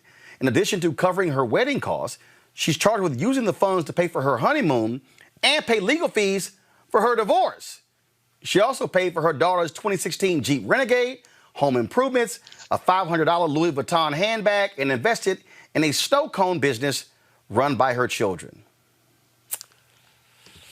You never play with federal funds. Now, granted, innocent until proven guilty. But when the feds come after you, Rob, it's never a good thing. Yeah, they have about a 95% success rate. So look, you don't play with money. And I have this rule when I ran for office. It said we got 3 lines. We got perception, we got what's ethical, and what's legal. You want to be all the way on the side of perception. So if somebody talked about what happened in the paper, could you explain it? And if I told my staff, if you couldn't, don't do it. It's really simple. That's it. And that's how you have to operate when it comes to politics. Lauren. Yeah, well, I mean, geez, Range Rovers and weddings. I mean, you got to be pretty bold to be spending. Wait, hold on. Wedding and divorce. Right. You gotta really be. I mean, typically, when you hear about these types of cases and you read the details and you read the case in its totality, which I have not done, you do find things that particularly with campaign cases, federal campaign money cases, you'll find things that might be on the border of something legitimate. You typically don't find somebody paying for a wedding or a snow cone company or a Range Rover. I mean, what group of prosecutors is going to miss that when they are looking over the documents and looking at the purchases, et cetera, and so on? So there's really nothing, if this is accurate, obviously, I don't know the complete internal details, but if that story is accurate, that is an outrageous example of corruption. And some people just can't be around money, Roland. Some people, when you give them money and you give them too much power, they just can't handle it. So some people just can't deal with money, can't deal with power, just don't need to have it because they act a fool. Well, and the thing is, both of them were elected in 2018. They've only been in office 2 years. Lauren, go ahead. Well, I'm just saying, yeah. I mean, they've only been in office 2 years. One of the things about running for public office is people need to understand you're not going to become a millionaire running for public office. If you're better off staying in the private sector. Well, but if you in Louisiana or Illinois, you could. Well, go ahead. Or Kentucky. Well, typically, I mean, yeah, you're right. Or that big bribery scandal in your state, Ohio. Oh, yeah. Forgot. Yeah, you're right. So typically, you can make more money. The people who tend to run for public office, of course, typically have, a law degree, a doctorate, something where they can make more than the typical salary of, say, a member of Congress, which is $175,000. You're right, Roland. There are some notable exceptions. The Mitch McConnell exception. You still can't figure out how he became a millionaire sitting in the Senate for over 25 years. But the point, though, is that there has to be some realization when you become a candidate for office that this is typically not going to be a financial bonanza, and you have to have a lot of discipline for that. And so to be in office for 2 years and be conducting yourself in that way is outrageous. All right, folks, let's talk about this story here out of Arkansas. An Arkansas police officer, during a February arrest, told a man who later died in police custody, quote, "If you can talk, you can breathe," according to newly released footage. The police department in Conway, Arkansas, released edited footage of the arrest 2 days ago. During the incident, police placed Lionel Morris and a second man under arrest after a call reporting they had removed a drone from his packaging in a Harps store. Morris ran from officers who tackled him in a different part of the store, tasing him several times while trying to subdue him. Watch some of this video. At 4:25 p.m. on February 4th, Conway police received a call about a shoplifting in progress at Harp's grocery store on East German Lane. On arrival, officers made contact with two people who were identified by store employees as the shoplifting suspects.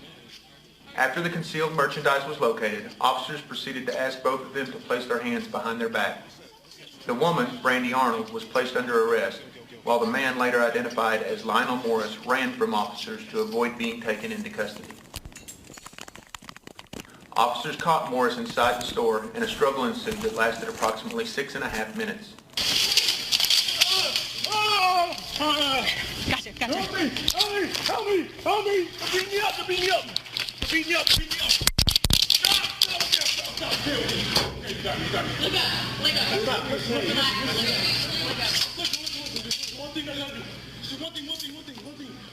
During the struggle, officers instructed Morris to submit to arrest nearly 40 times. Please, sir.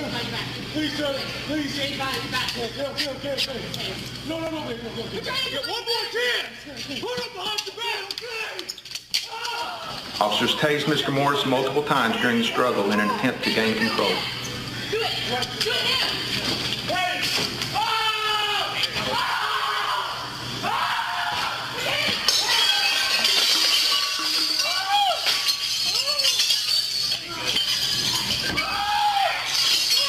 During the incident, Morris said he was in medical distress while continuing to fight for several minutes.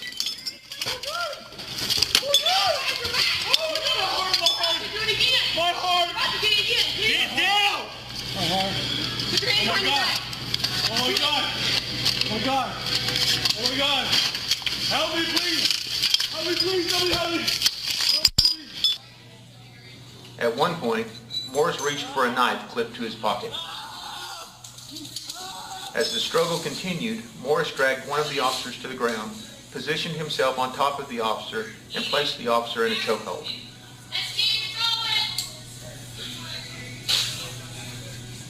Instead of using deadly force, the officer grabbed the knife and drew it from the immediate area.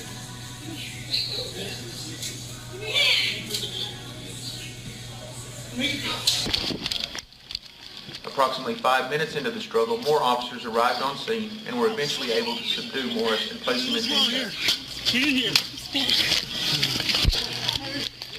A call for emergency medical services was made by officers before handcuffs were secured. Hey, where's he bleeding? This way. I'm gonna get Madison out.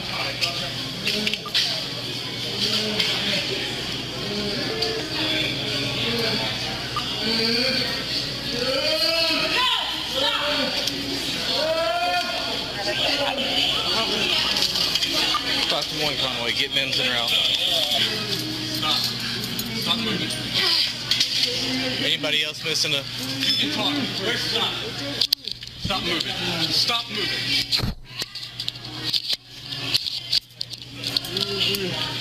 Did you already check that thing? No. You can talk, you can breathe. Chill out. We got an ambulance.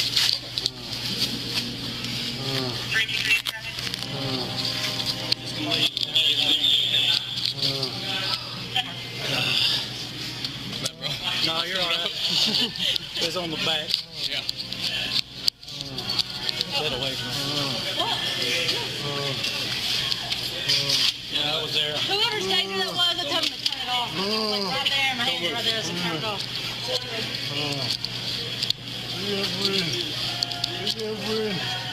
Don't move. I said don't move. Put your Stop head moving. down and be still. You Stop understand moving. that? Put your head back on the floor and straighten your leg out. No. Stop moving. Put your head down and be still. I think I might have done that. You got hand sanitizer? Man, you can hand sanitizer? Yeah. Can you get Prior to medical personnel arriving, Morris was placed in a recovery position and began receiving treatment for injuries he sustained during the struggle. Medical professionals arrived and took over care and treatment. Unfortunately, Mr. Morris passed away during transport to the hospital. At the request of the Conway Police Department, Arkansas State Police responded to the scene and started an independent investigation into the incident. This investigation ultimately took several months, interviewed multiple witnesses, reviewed all videos and audio from both Harps and the Conway Police Department, and encompassed the state medical examiner's report. The autopsy and toxicology report determined that Mr. Morris was positive for several drugs, including methamphetamine and morphine. The level of drugs in Mr. Morris's system and the strain he exerted while struggling with the police ultimately contributed to his death. The Arkansas State Police turned over their entire file, including the medical examiner's report, to the 20th Judicial District Prosecuting Attorney. After a thorough review, the prosecutor determined there was no evidence of any criminal wrongdoing by the Conway Police Department or the Conway police officers involved in this unfortunate incident. Now that the independent investigation has determined that officers did not cause Mr. Morris's death, an internal professional standards investigation will proceed in order to further review details of the case and determine whether there were any policy or rule violations. People may view aspects of this incident and be disturbed or uncomfortable. I understand.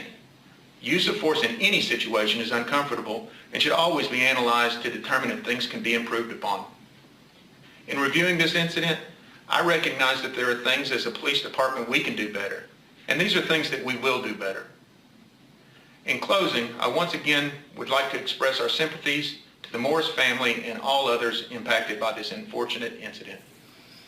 I guess what bothers me, and Rob, I'm going to go to you because I think back to the John Crawford III story out of Ohio. I think it was Beaver Creek, Ohio. Yep, that's it. They say here that the store called the cops because they removed a drone from the package. It wasn't shoplifting. It wasn't theft. So that required you to call the cops? Yeah, I mean, no, it doesn't. And you call the cops because you see a black person and you feel like they're a threat to you no matter what. And you know, again, I think I've told you the story. I had people call the cops on me when I was 12 years old, and I was put in the back of a police car for no reason. My mom had to come up and actually. She almost cussed out the police officer, but I went home that day because I didn't have a reason to be back there. But this is what black people go through in America all day, every day. They assume you're a criminal, and it often leads to encounters like that. And yeah, I definitely blame the store owner for calling someone if no one's life's in danger if they actually didn't steal anything. It just makes no sense. Again, that's what I don't get, Lauren. They didn't walk out of the store with it. So, okay, you don't open a package in the store. That requires you to call the cops? Yeah, you know, that's an incident right there. And we've seen many of these now where you sit and you ask yourself, would the situation have been better if no police were involved? And the answer is yes. If the police had not shown up that day, somebody would still be alive.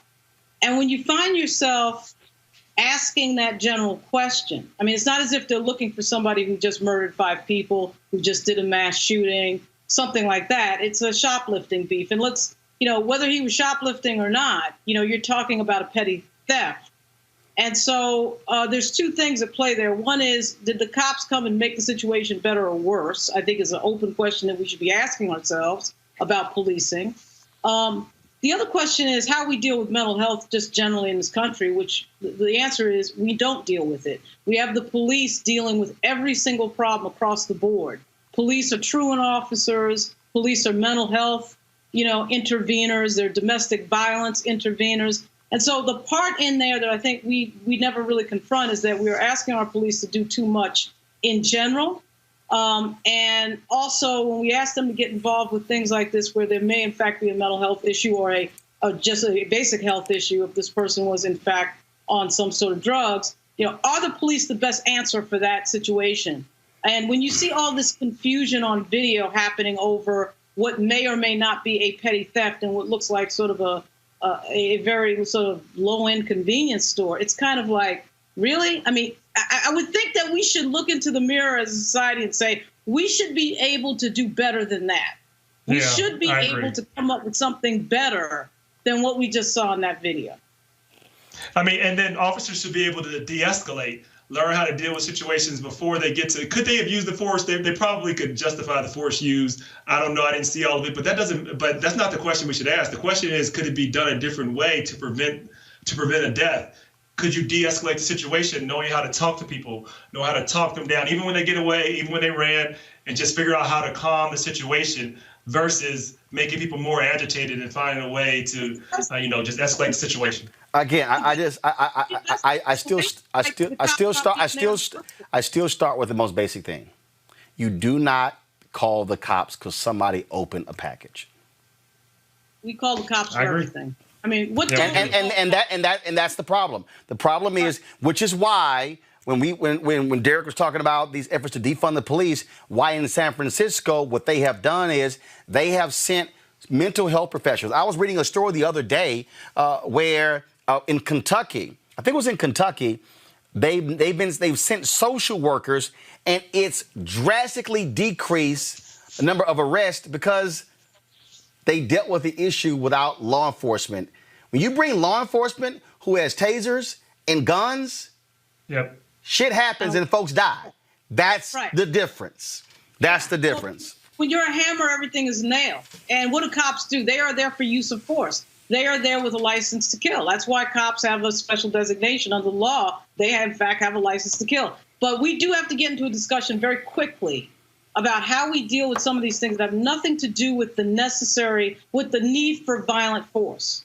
Because right now we're in a situation where cops are dying. You know, we see it all the time, obviously, on your show, Roland. We have these video examples of stupid people calling the cops over nothing, you know, and really escalating the situation just by calling the cops. So that right there is an escalation. And the cop shows up and has to deal with this dispute that really is not worthy of a law enforcement officer. Yep, absolutely. All right, folks. Rob, Lauren, I certainly appreciate you joining our panel. Derek, come back, Derek. Don't be scared. Don't shut down. Maybe he had to go to the bathroom or something. I don't know. Don't run. All right, I appreciate it, folks. Coming up next, we'll chat with singer Jody Watley. She's in the house. I'm Roland Martin Unfiltered. Back in a moment. All right, so a lot of y'all always asking me about some of the pocket squares that I wear. Now, Robert don't have one on. Now, I don't particularly like the white pocket squares. I don't like even the silk ones. And so I was reading GQ magazine a number of years ago, and I saw this guy who had this pocket square here, and it looks like a flower. This is called a shibori pocket square. This is how the Japanese manipulate the fabric to create this sort of flower effect. So I'm going to take it out and then place it in my hand so you see what it looks like. And I said, man, this is pretty cool. And so I tracked down, it took me a year to find a company that did it. And so they make these about 47 different colors. And so I love them because, again, as men, we don't have many accessories to wear, so we don't have many options. And so this is really a pretty cool pocket square. Now, what I love about this here is you saw when it's in the pocket, you know, it gives you that flower effect like that. But if I wanted to also, unlike other, because if I flip it and turn it over, it actually gives me a different type of texture. And so therefore it gives me a different look. So there you go. So if you actually want to get one of these shibori pocket squares, we have them in 47 different colors. All you got to do is go to RolandSMartin.com/pocket squares. So it's RolandSMartin.com/pocket squares. All you got to do is go to my website, and you can actually get this. Now, for those of you who are members of our Bring the Funk fan club, there's a discount for you to get our pocket squares. That's why you also got to be a part of our Bring the Funk fan club. And so that's what we want you to do. And so it's pretty cool. So if you want to jazz your look up, you can do that. In addition, y'all see me with some of the feather pocket squares. My sister, who's a designer, she actually makes these. They're all custom made. So when you also go to the website, you can also order one of the customized feather pocket squares right there at RolandSMartin.com/pocket squares. So please do so. And of course, it goes to support the show. And again, if you're a Bring the Funk fan club member, you get a discount. This is why you should join the fan club. All right, speaking of our fan club, folks, everything that you do goes to support this show. Your dollars make it possible for us to be able to do the kind of show that we do 5 days a week live. And, of course, we stream our content 7 days a week. Let me give a shout out. Here's some people here who have joined our fan club who've given $50 or more. Angela Davis, Corey Brown, Deborah Gaston, Don Terrell, Erlene Davis-Lee, Eloise Joseph, Eugene Evans, Evangeline Hunley, Jacqueline Taylor, Janie Johnson, Gio Hendricks, Joan Maliszewski, Josie, Kenneth Darby, Lamont Creole Kitchen, Marie Diane Smith, Mary, Michael Sanders, Molin Music, Monique McCullough, Patricia Ducksworth, Philip Kelton, Phyllis Whiteside, Relax Me, Roy M. DeBose Jr., S. Smith, Samuel Collins, Sharice R. Patillo, Shauna Yeldeld, Tessra Lawson, the styling firm of Atlanta, Thomas Hatton, Tanya Pass Brown, Trent, Trina Lewis Mundy, Vera Joyner, Victor Figueroa. And so we certainly appreciate it. Also, I got, let's see here, Florida Bradley. She just actually sent us something in today, y'all. We are waiting to get Jody on, and so she'll be on shortly. And so we certainly appreciate Florida joining our fan club. She wrote a note. She says, thank you, Mr. Martin, for keeping the people informed during this newsy time. I love your program. Thanks again. Florida Bradley, Myrtle Beach, South Carolina. I got to get to Myrtle Beach to play some golf. I have talked about it. I've spoken there. I've never played golf. They got fantastic golf courses in Myrtle Beach. All right, y'all, let's see here. Let's see here. They said to Ronald Martin. Patricia Evans, that's not me. I'm Roland. Mr. Martin, I would first like to say thank you for all that you do for the culture. I've learned so much by watching you and your panel of guests educating me on our history. I even bought the Martin Luther King book, Where Do We Go From Here, Chaos or Community. It reminded me of when I lived in South Philly working on the polls. I would like to ask you a question. I live in Virginia now, and I'm not registered to vote here. I used to live in Gainesville, Florida. Can I get a mail-in ballot from there? Yes, you can. And so if you, first of all, here's the deal, Patricia. If you are still registered to vote there, You can, but the reality is you live in Virginia. So Patricia, you should get registered right now in Virginia. That's where you live. And so all you got to do is just do this here. I'm still doing our fan club appeal, folks. But Virginia, I want you to go to my iPad, go to vote.org. So Patricia, if you're watching, I want you to go to vote.org. Go to vote.org, and you can actually check your registration. You can get registered to vote right here. Right here, you can also request a ballot. So you should, since you're living in Virginia now, you should actually get registered in Virginia. You no longer live in Gainesville, Florida, so you should register there. Now, if you still have a home there and that's your homestead, well, you can do that. And so, but again, you should really be registered where you live. And so I want you to do that. Folks, y'all let me know when we got Jody on the line so I can go to her. Let me go right here. I got another letter here. So let's see here. Miriam Woodard. Miriam, I appreciate it. I enjoy your daily Roland Martin Unfiltered show. I'm thankful for your platform that gives us more detailed news than I get on television. I appreciate you want us to be able to continue this wonderful platform. And close is my money order to help and support. And so I certainly appreciate it, Miriam Woodard. Thank you so very much for supporting us. Just a couple of more I'm going to open, y'all. And again, we are getting Jody Watley on the line for our phone conversation. She's got a new project out, and we want to talk to her about that. And so keep up the great work. And this is from, I can't read, y'all. This is from In Person. I can't read. I cannot read this, y'all, and I'm real good. I cannot make this out. But it's In Person out of Roosevelt, New York. So I certainly appreciate that for your support for the show. Y'all got to do me a favor. Y'all got to spell y'all name out. I can't read some of y'all cursive now. So I appreciate that. Let me see if I can. Man, y'all got this envelope, and you got tape on it. And it's like, I'm going to need to call like getting in a Fort Knox, open up some of y'all envelopes. Y'all want to make sure nobody opens this sucker. I understand. Let's see here. This is from Anita Riggins in Tucker, Georgia. I appreciate it, Anita. And let's see here. And finally, who we got here? We got a card here. You sent us a big old card. So let's see here. I'll open this thing up right now. And there are people in our lives who are so genuinely kind-hearted. Appreciating them just comes naturally. Your great media service and caring for our community. God continue to bless you and business. Eunice Tibbs, Huntsville, Alabama. Eunice, I appreciate it. Thank you so very much. Folks, y'all can give Cash App, $RM Unfiltered. You got PayPal.me/R Martin Unfiltered. You also have Venmo.com/RM Unfiltered. And yeah, you can do like them. You can actually send a money order to New Vision Media, Inc. NU Vision Media, Inc. NU Vision Media, Inc. 1625 K Street Northwest, Suite 400, again, Washington, D.C., 2006. New Vision Media, Inc., 1625 K Street Northwest, Suite 400, Washington, D.C., 2006. Okay, folks, do we have Jody? What's up? What's up? Let me know something. I'm going to do this here. Hey, I told y'all I've been doing commentaries for Black Information Network, iHeart's radio network. Go to my iPad. You can actually go online. You can go to their app. You can listen to those commentaries that are on there.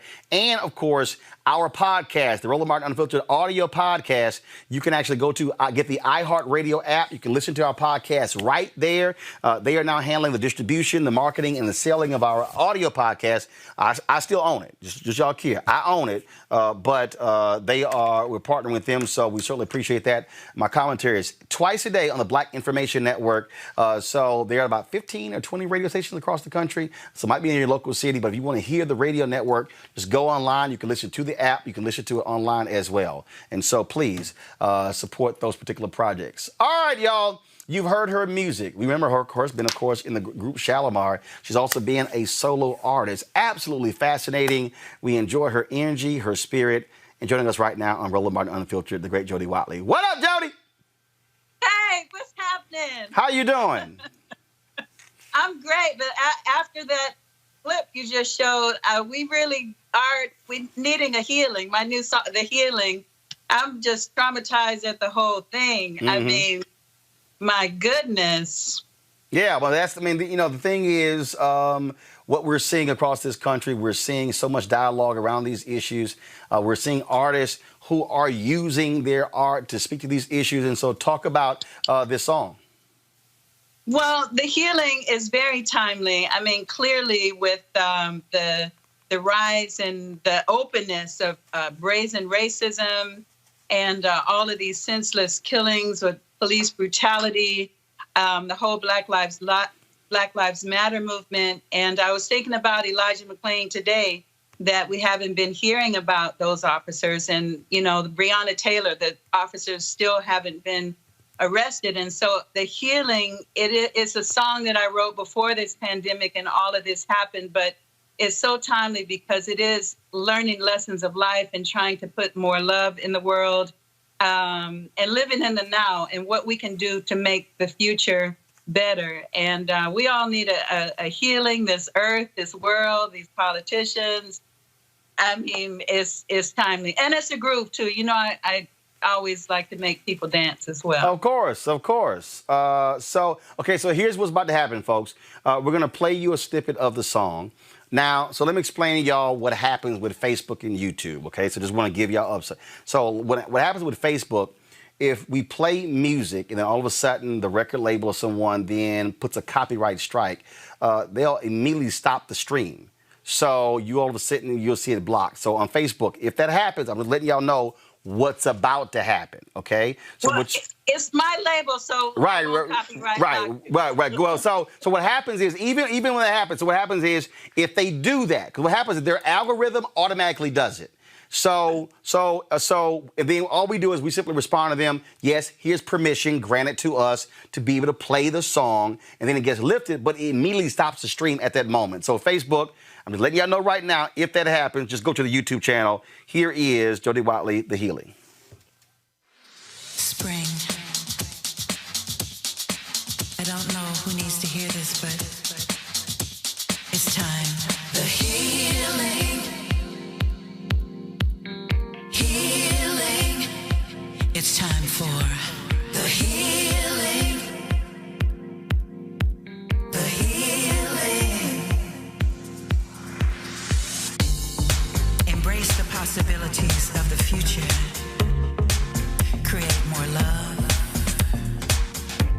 Create more peace. Create more abundance in the now. It's what we have. It's what you make of life. Now. It's what we have. Now. It's time. The healing. Healing. It's time for the healing. Now. The healing. All right, we're going to have that music playing underneath us while we keep talking. So Jody, it's interesting because all these other songs that have come out, they've all been slow and very emotional. And so, but this is upbeat.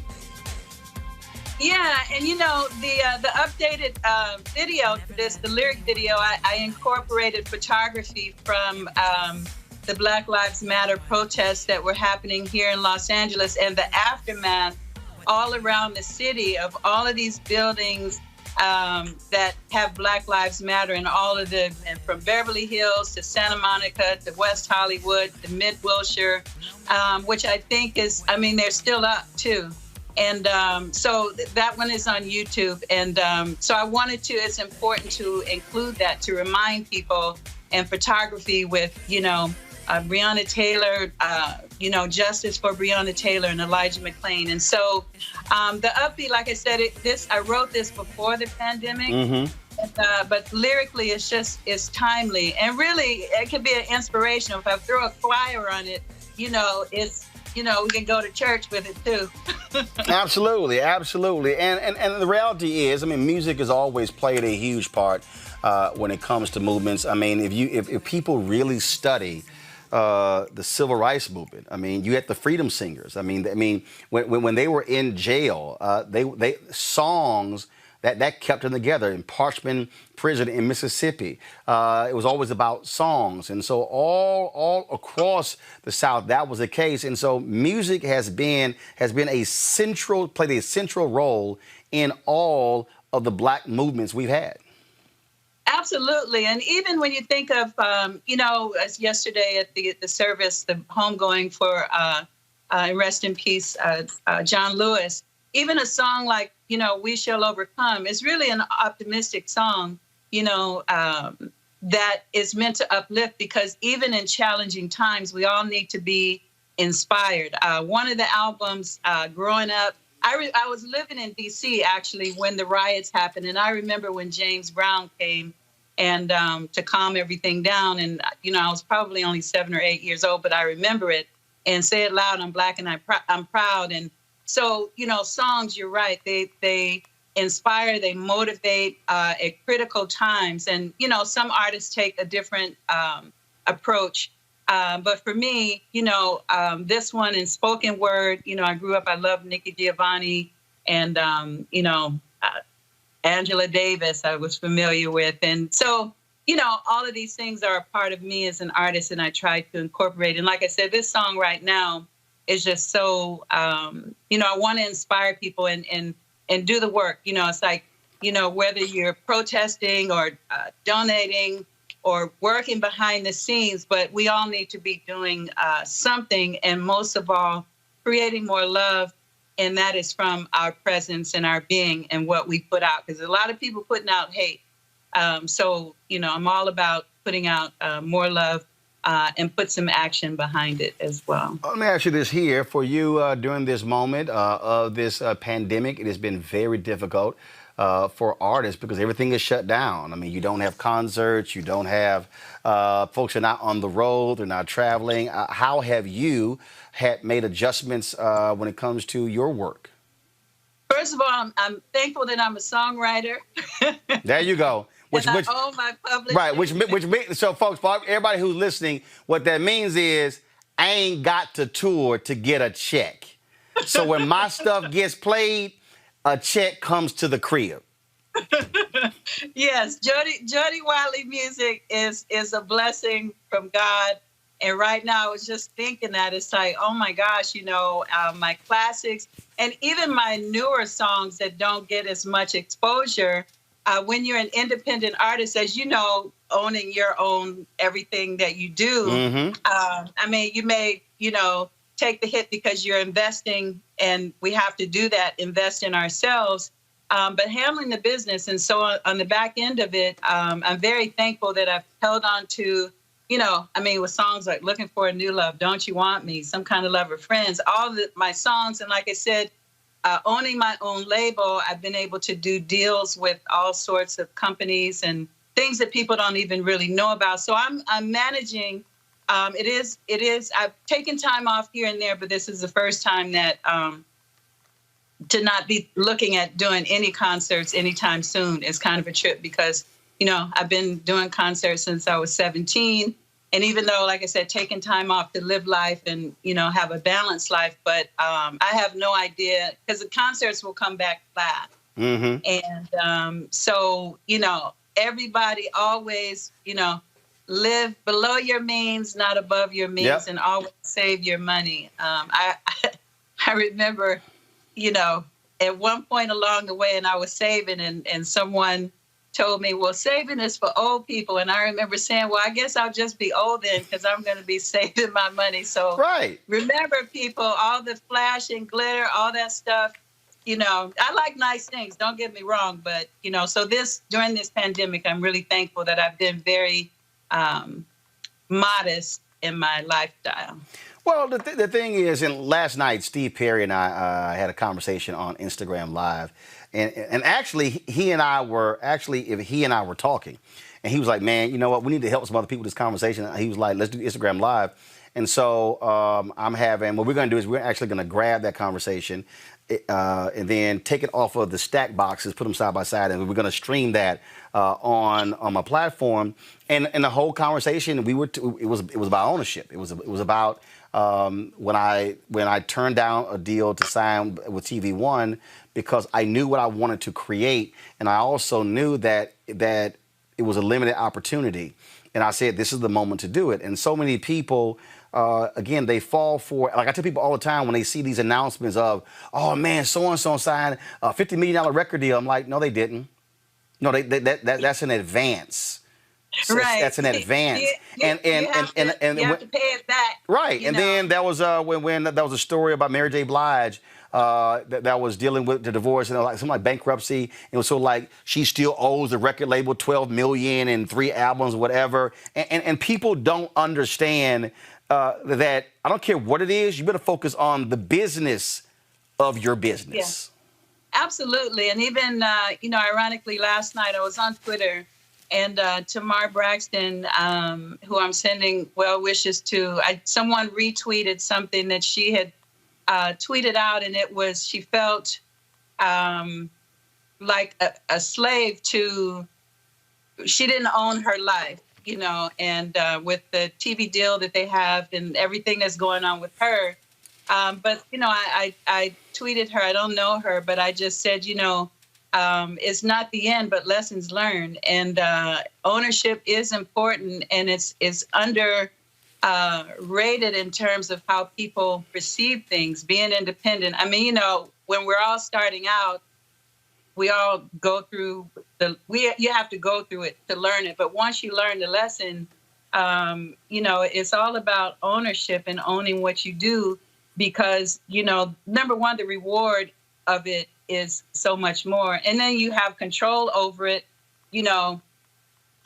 from here on out, it's yours. Right. And when it's yours, first of all, you're not under the pressure. One of the things I tell people all the time is that that debt, I call them invisible shackles.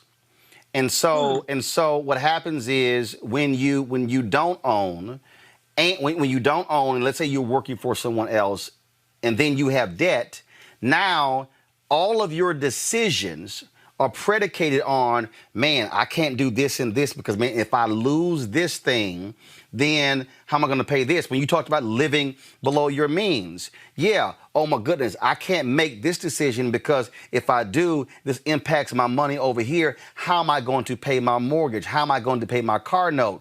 Well, if you did like I did, I paid for my car the moment I bought them. So therefore, I drove off the lot owning them. My house is paid for. I only use a secured credit card that I secured with CDs. So if anything ever happens, well, the CDs already will pay off the balance of that particular card. And so that completely, and this is after filing for bankruptcy because I had no health care. My appendix ruptured in 2000 and then almost got the house foreclosed on. And 70% of the people who file bankruptcy is because of health care. But the whole point there, I've been able to make the independent decisions to own my own stuff because by having no debt, I now have freedom to make those decisions. Right. No, one of the impactful books that I read along the way was a book called Rich Dad, Poor Dad. I read that book probably 20 years ago. And I learned so much. It was so practical, from real estate and just everything, good debt, bad debt, not being in debt, all of those things. And, and so the principles that you mentioned is true. And people they get so caught up in the things that don't really matter or trying to impress people that in the end, if you lose it all, they won't be there for you, so it's best to, while other people are running their mouths, run your business. I think that is always great advice, and ownership is key in giving you and especially in the entertainment business, because as we can see, I mean, film and TV and everything, and things are so cyclical, and you find out people don't really care about you. No one will care about you as much as you will yourself. So handle your business. Yeah, and the thing is, so what you said about the songwriting piece, if we look at history, Sam Cooke understood that, but he still got swindled out of that by his president. So that's also in terms of how you're trusting people to make sure. What ended up happening in his case, he owned his stuff. But this guy structured the deal where Sam essentially was working for him. So many other songwriters, and Ray Charles said, "Own your masters." Prince was trying to get a lot of artists to understand when he got out of the Warner Brothers deal why it was important. Same thing. Chance the Rapper, when he does deals now where he's independent, he only does distribution deals. He's like, no, I don't need y'all for that. In fact, I'm actually working on a book deal, and we almost finished negotiating that book deal. And the initial terms, when I saw it, I was kind of like, I'm sorry, this is a distribution deal. I don't need to pay X percent for that, because I don't need them for that. And that's the thing that so many people get so caught up. And I think, to be perfectly honest, Jody, I think that they want to get caught up in the hype without realizing that hype lasts that long. And to your point, like a situation like this here, you sit at the crib doing this right here. Cha-ching. Yes. Cha-ching, cha-ching. Well, other folk trying to do virtual concerts, they trying to sell stuff, because their whole livelihood is really based upon still performing, which is why it's hard to see some entertainers who are 70, 75, 80 still having to hit the road hard, because that's the only way they can make a living. Right. And, and that's very true, and I've always been of the philosophy, once it's a blessing to continue to be creative and to release music and do what I love and all of that. And touring has always been, it's like I do it when I want to do it. I love to do it, but it's not like I have to do it. And there's a definite freedom in that, because you're right. It's like you don't want to be 70 and 65 and you have to do it. And so, coming up with other ways, even with my merchandise, owning myself. And if I want to I'm doing an interior sanctuary since we're spending so much time at home, and I believe in being chill and everything. It's like I don't have to pay somebody because I did a bad 360 deal or something like that. Right. I'm not going to see the money because they advanced it to me forever ago, and now, or T-shirts or whatever it is. And so it's very artists. I always, since I've been a solo artist, I've always said, because I learned a lot as a teenager, started in the business and going through that whole thing, but learn the business in anything. Yep. Learn business. Yep. My son just graduated, he has a finance degree, and he is very much always been about research and, planning, preparation, and being, organized with what it is you're doing, and prudent about, budgets and all that, things that people, they just spend, it just, it sounds boring, but it really, if you learn those principles at a young age, and I instill both that in both my daughter and son, then when they become adult, and of course, everybody's going to have their splurges, and then it's like, oh gosh, but, you really have to be prudent. And in this day and age, and with the unpredictability of what's going on right now, I know a lot of people are suffering. I feel for, my musicians and right. Just it's a whole ecosystem. It's not just the artists. You're talking about the band people, the band members, the tour manager, the personnel support, all of the people who handle audio, the folks who handle video, the people who hang the lights and the cables. None of those people are working. Yeah. And I don't think people, because they look at artists, it's like everything is just like poof, and you're just there. And it's like, but there's so much that goes into it. And there's so many people, even, that we're responsible for, like you said, all of the staff and everybody. So everyone's been impacted from, even with sports, with the NBA being back, all those vendors and concession workers and all those people, out of work. And so, again, I hope that we will all make it through this, but it's not losing the faith, and just, hanging in there. Indeed. Indeed. Well, folks, we appreciate you being with us. Folks, the song is called The Healing. Check it out. Download it. You can watch that video on YouTube as well. Jody, go ahead with your fan. Go ahead. I saw you with the fan. You got me sweating, Roland. This ain't heavy lifting. This ain't heavy lifting. And so I take it, if somebody want a Jody Watley fan, where do they go? Right here. I know you selling the fans. Yes. Yeah. The fans. This one is custom. That was for me. But yeah, fans. I got the whole collection coming. The hoop, the whole bit. Where do they go? Where do they go? Jody Watley Connection. Everything you can link up to it at jodywatley.net. It has my boutique link and all my social media and everything. And also some of the merchandise on my YouTube channel, just like on your channel. And yep. People support Roland, buy some stuff, and then go to Jody Watley and buy some stuff because we are independent, we're Black owned, and we're doing it for ourselves. And, the likes and comments are nice, but, it's nice when you also support. That's right. Likes, comments, and shares do not pay the bills. And so we appreciate that, but absolutely, that's why it matters. And the thing that I also explain to people, when you are independent, when you are Black owned, you have an opportunity to help other people as well, and that's what matters. And so it goes beyond just one individual. I mean, I've got 10 employees. We want to be able to grow. We want to have 10 more employees and then 10 more employees. And so we would love to be able to have the size of a staff of the New York Times or the Wall Street Journal or CNN, but that only happens when, one, folks continue to watch, numbers continue to go up, and we're able to get those advertising dollars to be able to build and grow capacity. And that's what it boils down to. But it's important to, again, learn the business of your business. There are a lot of people in this thing for the hype, and they say, oh, my God, people see you and they stop you in airports. I'm like, yeah, that's all great and well. But if you don't learn the business side of that, you will be left stranded trying to figure out, what did I do for 20, 30 years being on somebody else's network, being on somebody else's station, or in your case, being on a label? What happens when they say, we're done? A lot of people we know are stuck having no idea where to go because they thought, or their entire validation was caught up in, I'm so-and-so with this label, or I'm so-and-so with this network, as opposed to saying, no, I'm so-and-so.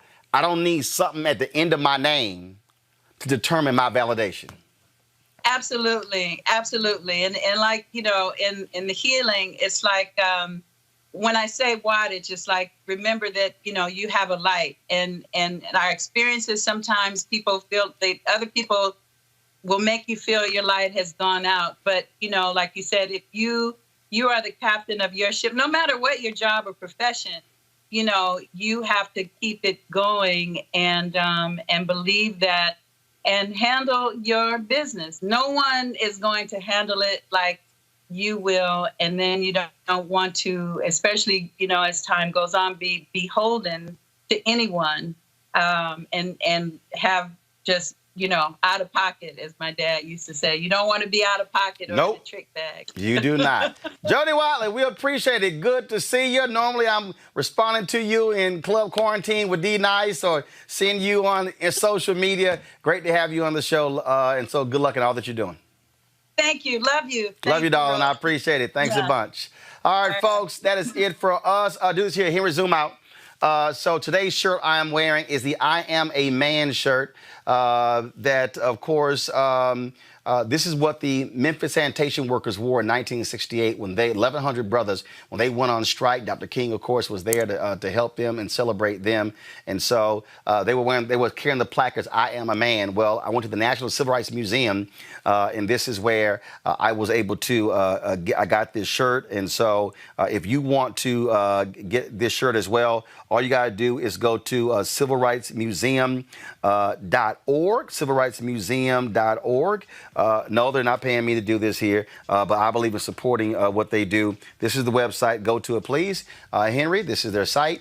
right here, Civil Rights Museum. And then, of course, you can click shop, and then it will take you to the various shirts as well as the products you can get there. They've got, of course, Black Lives Matter shirt right there. Let me click apparel.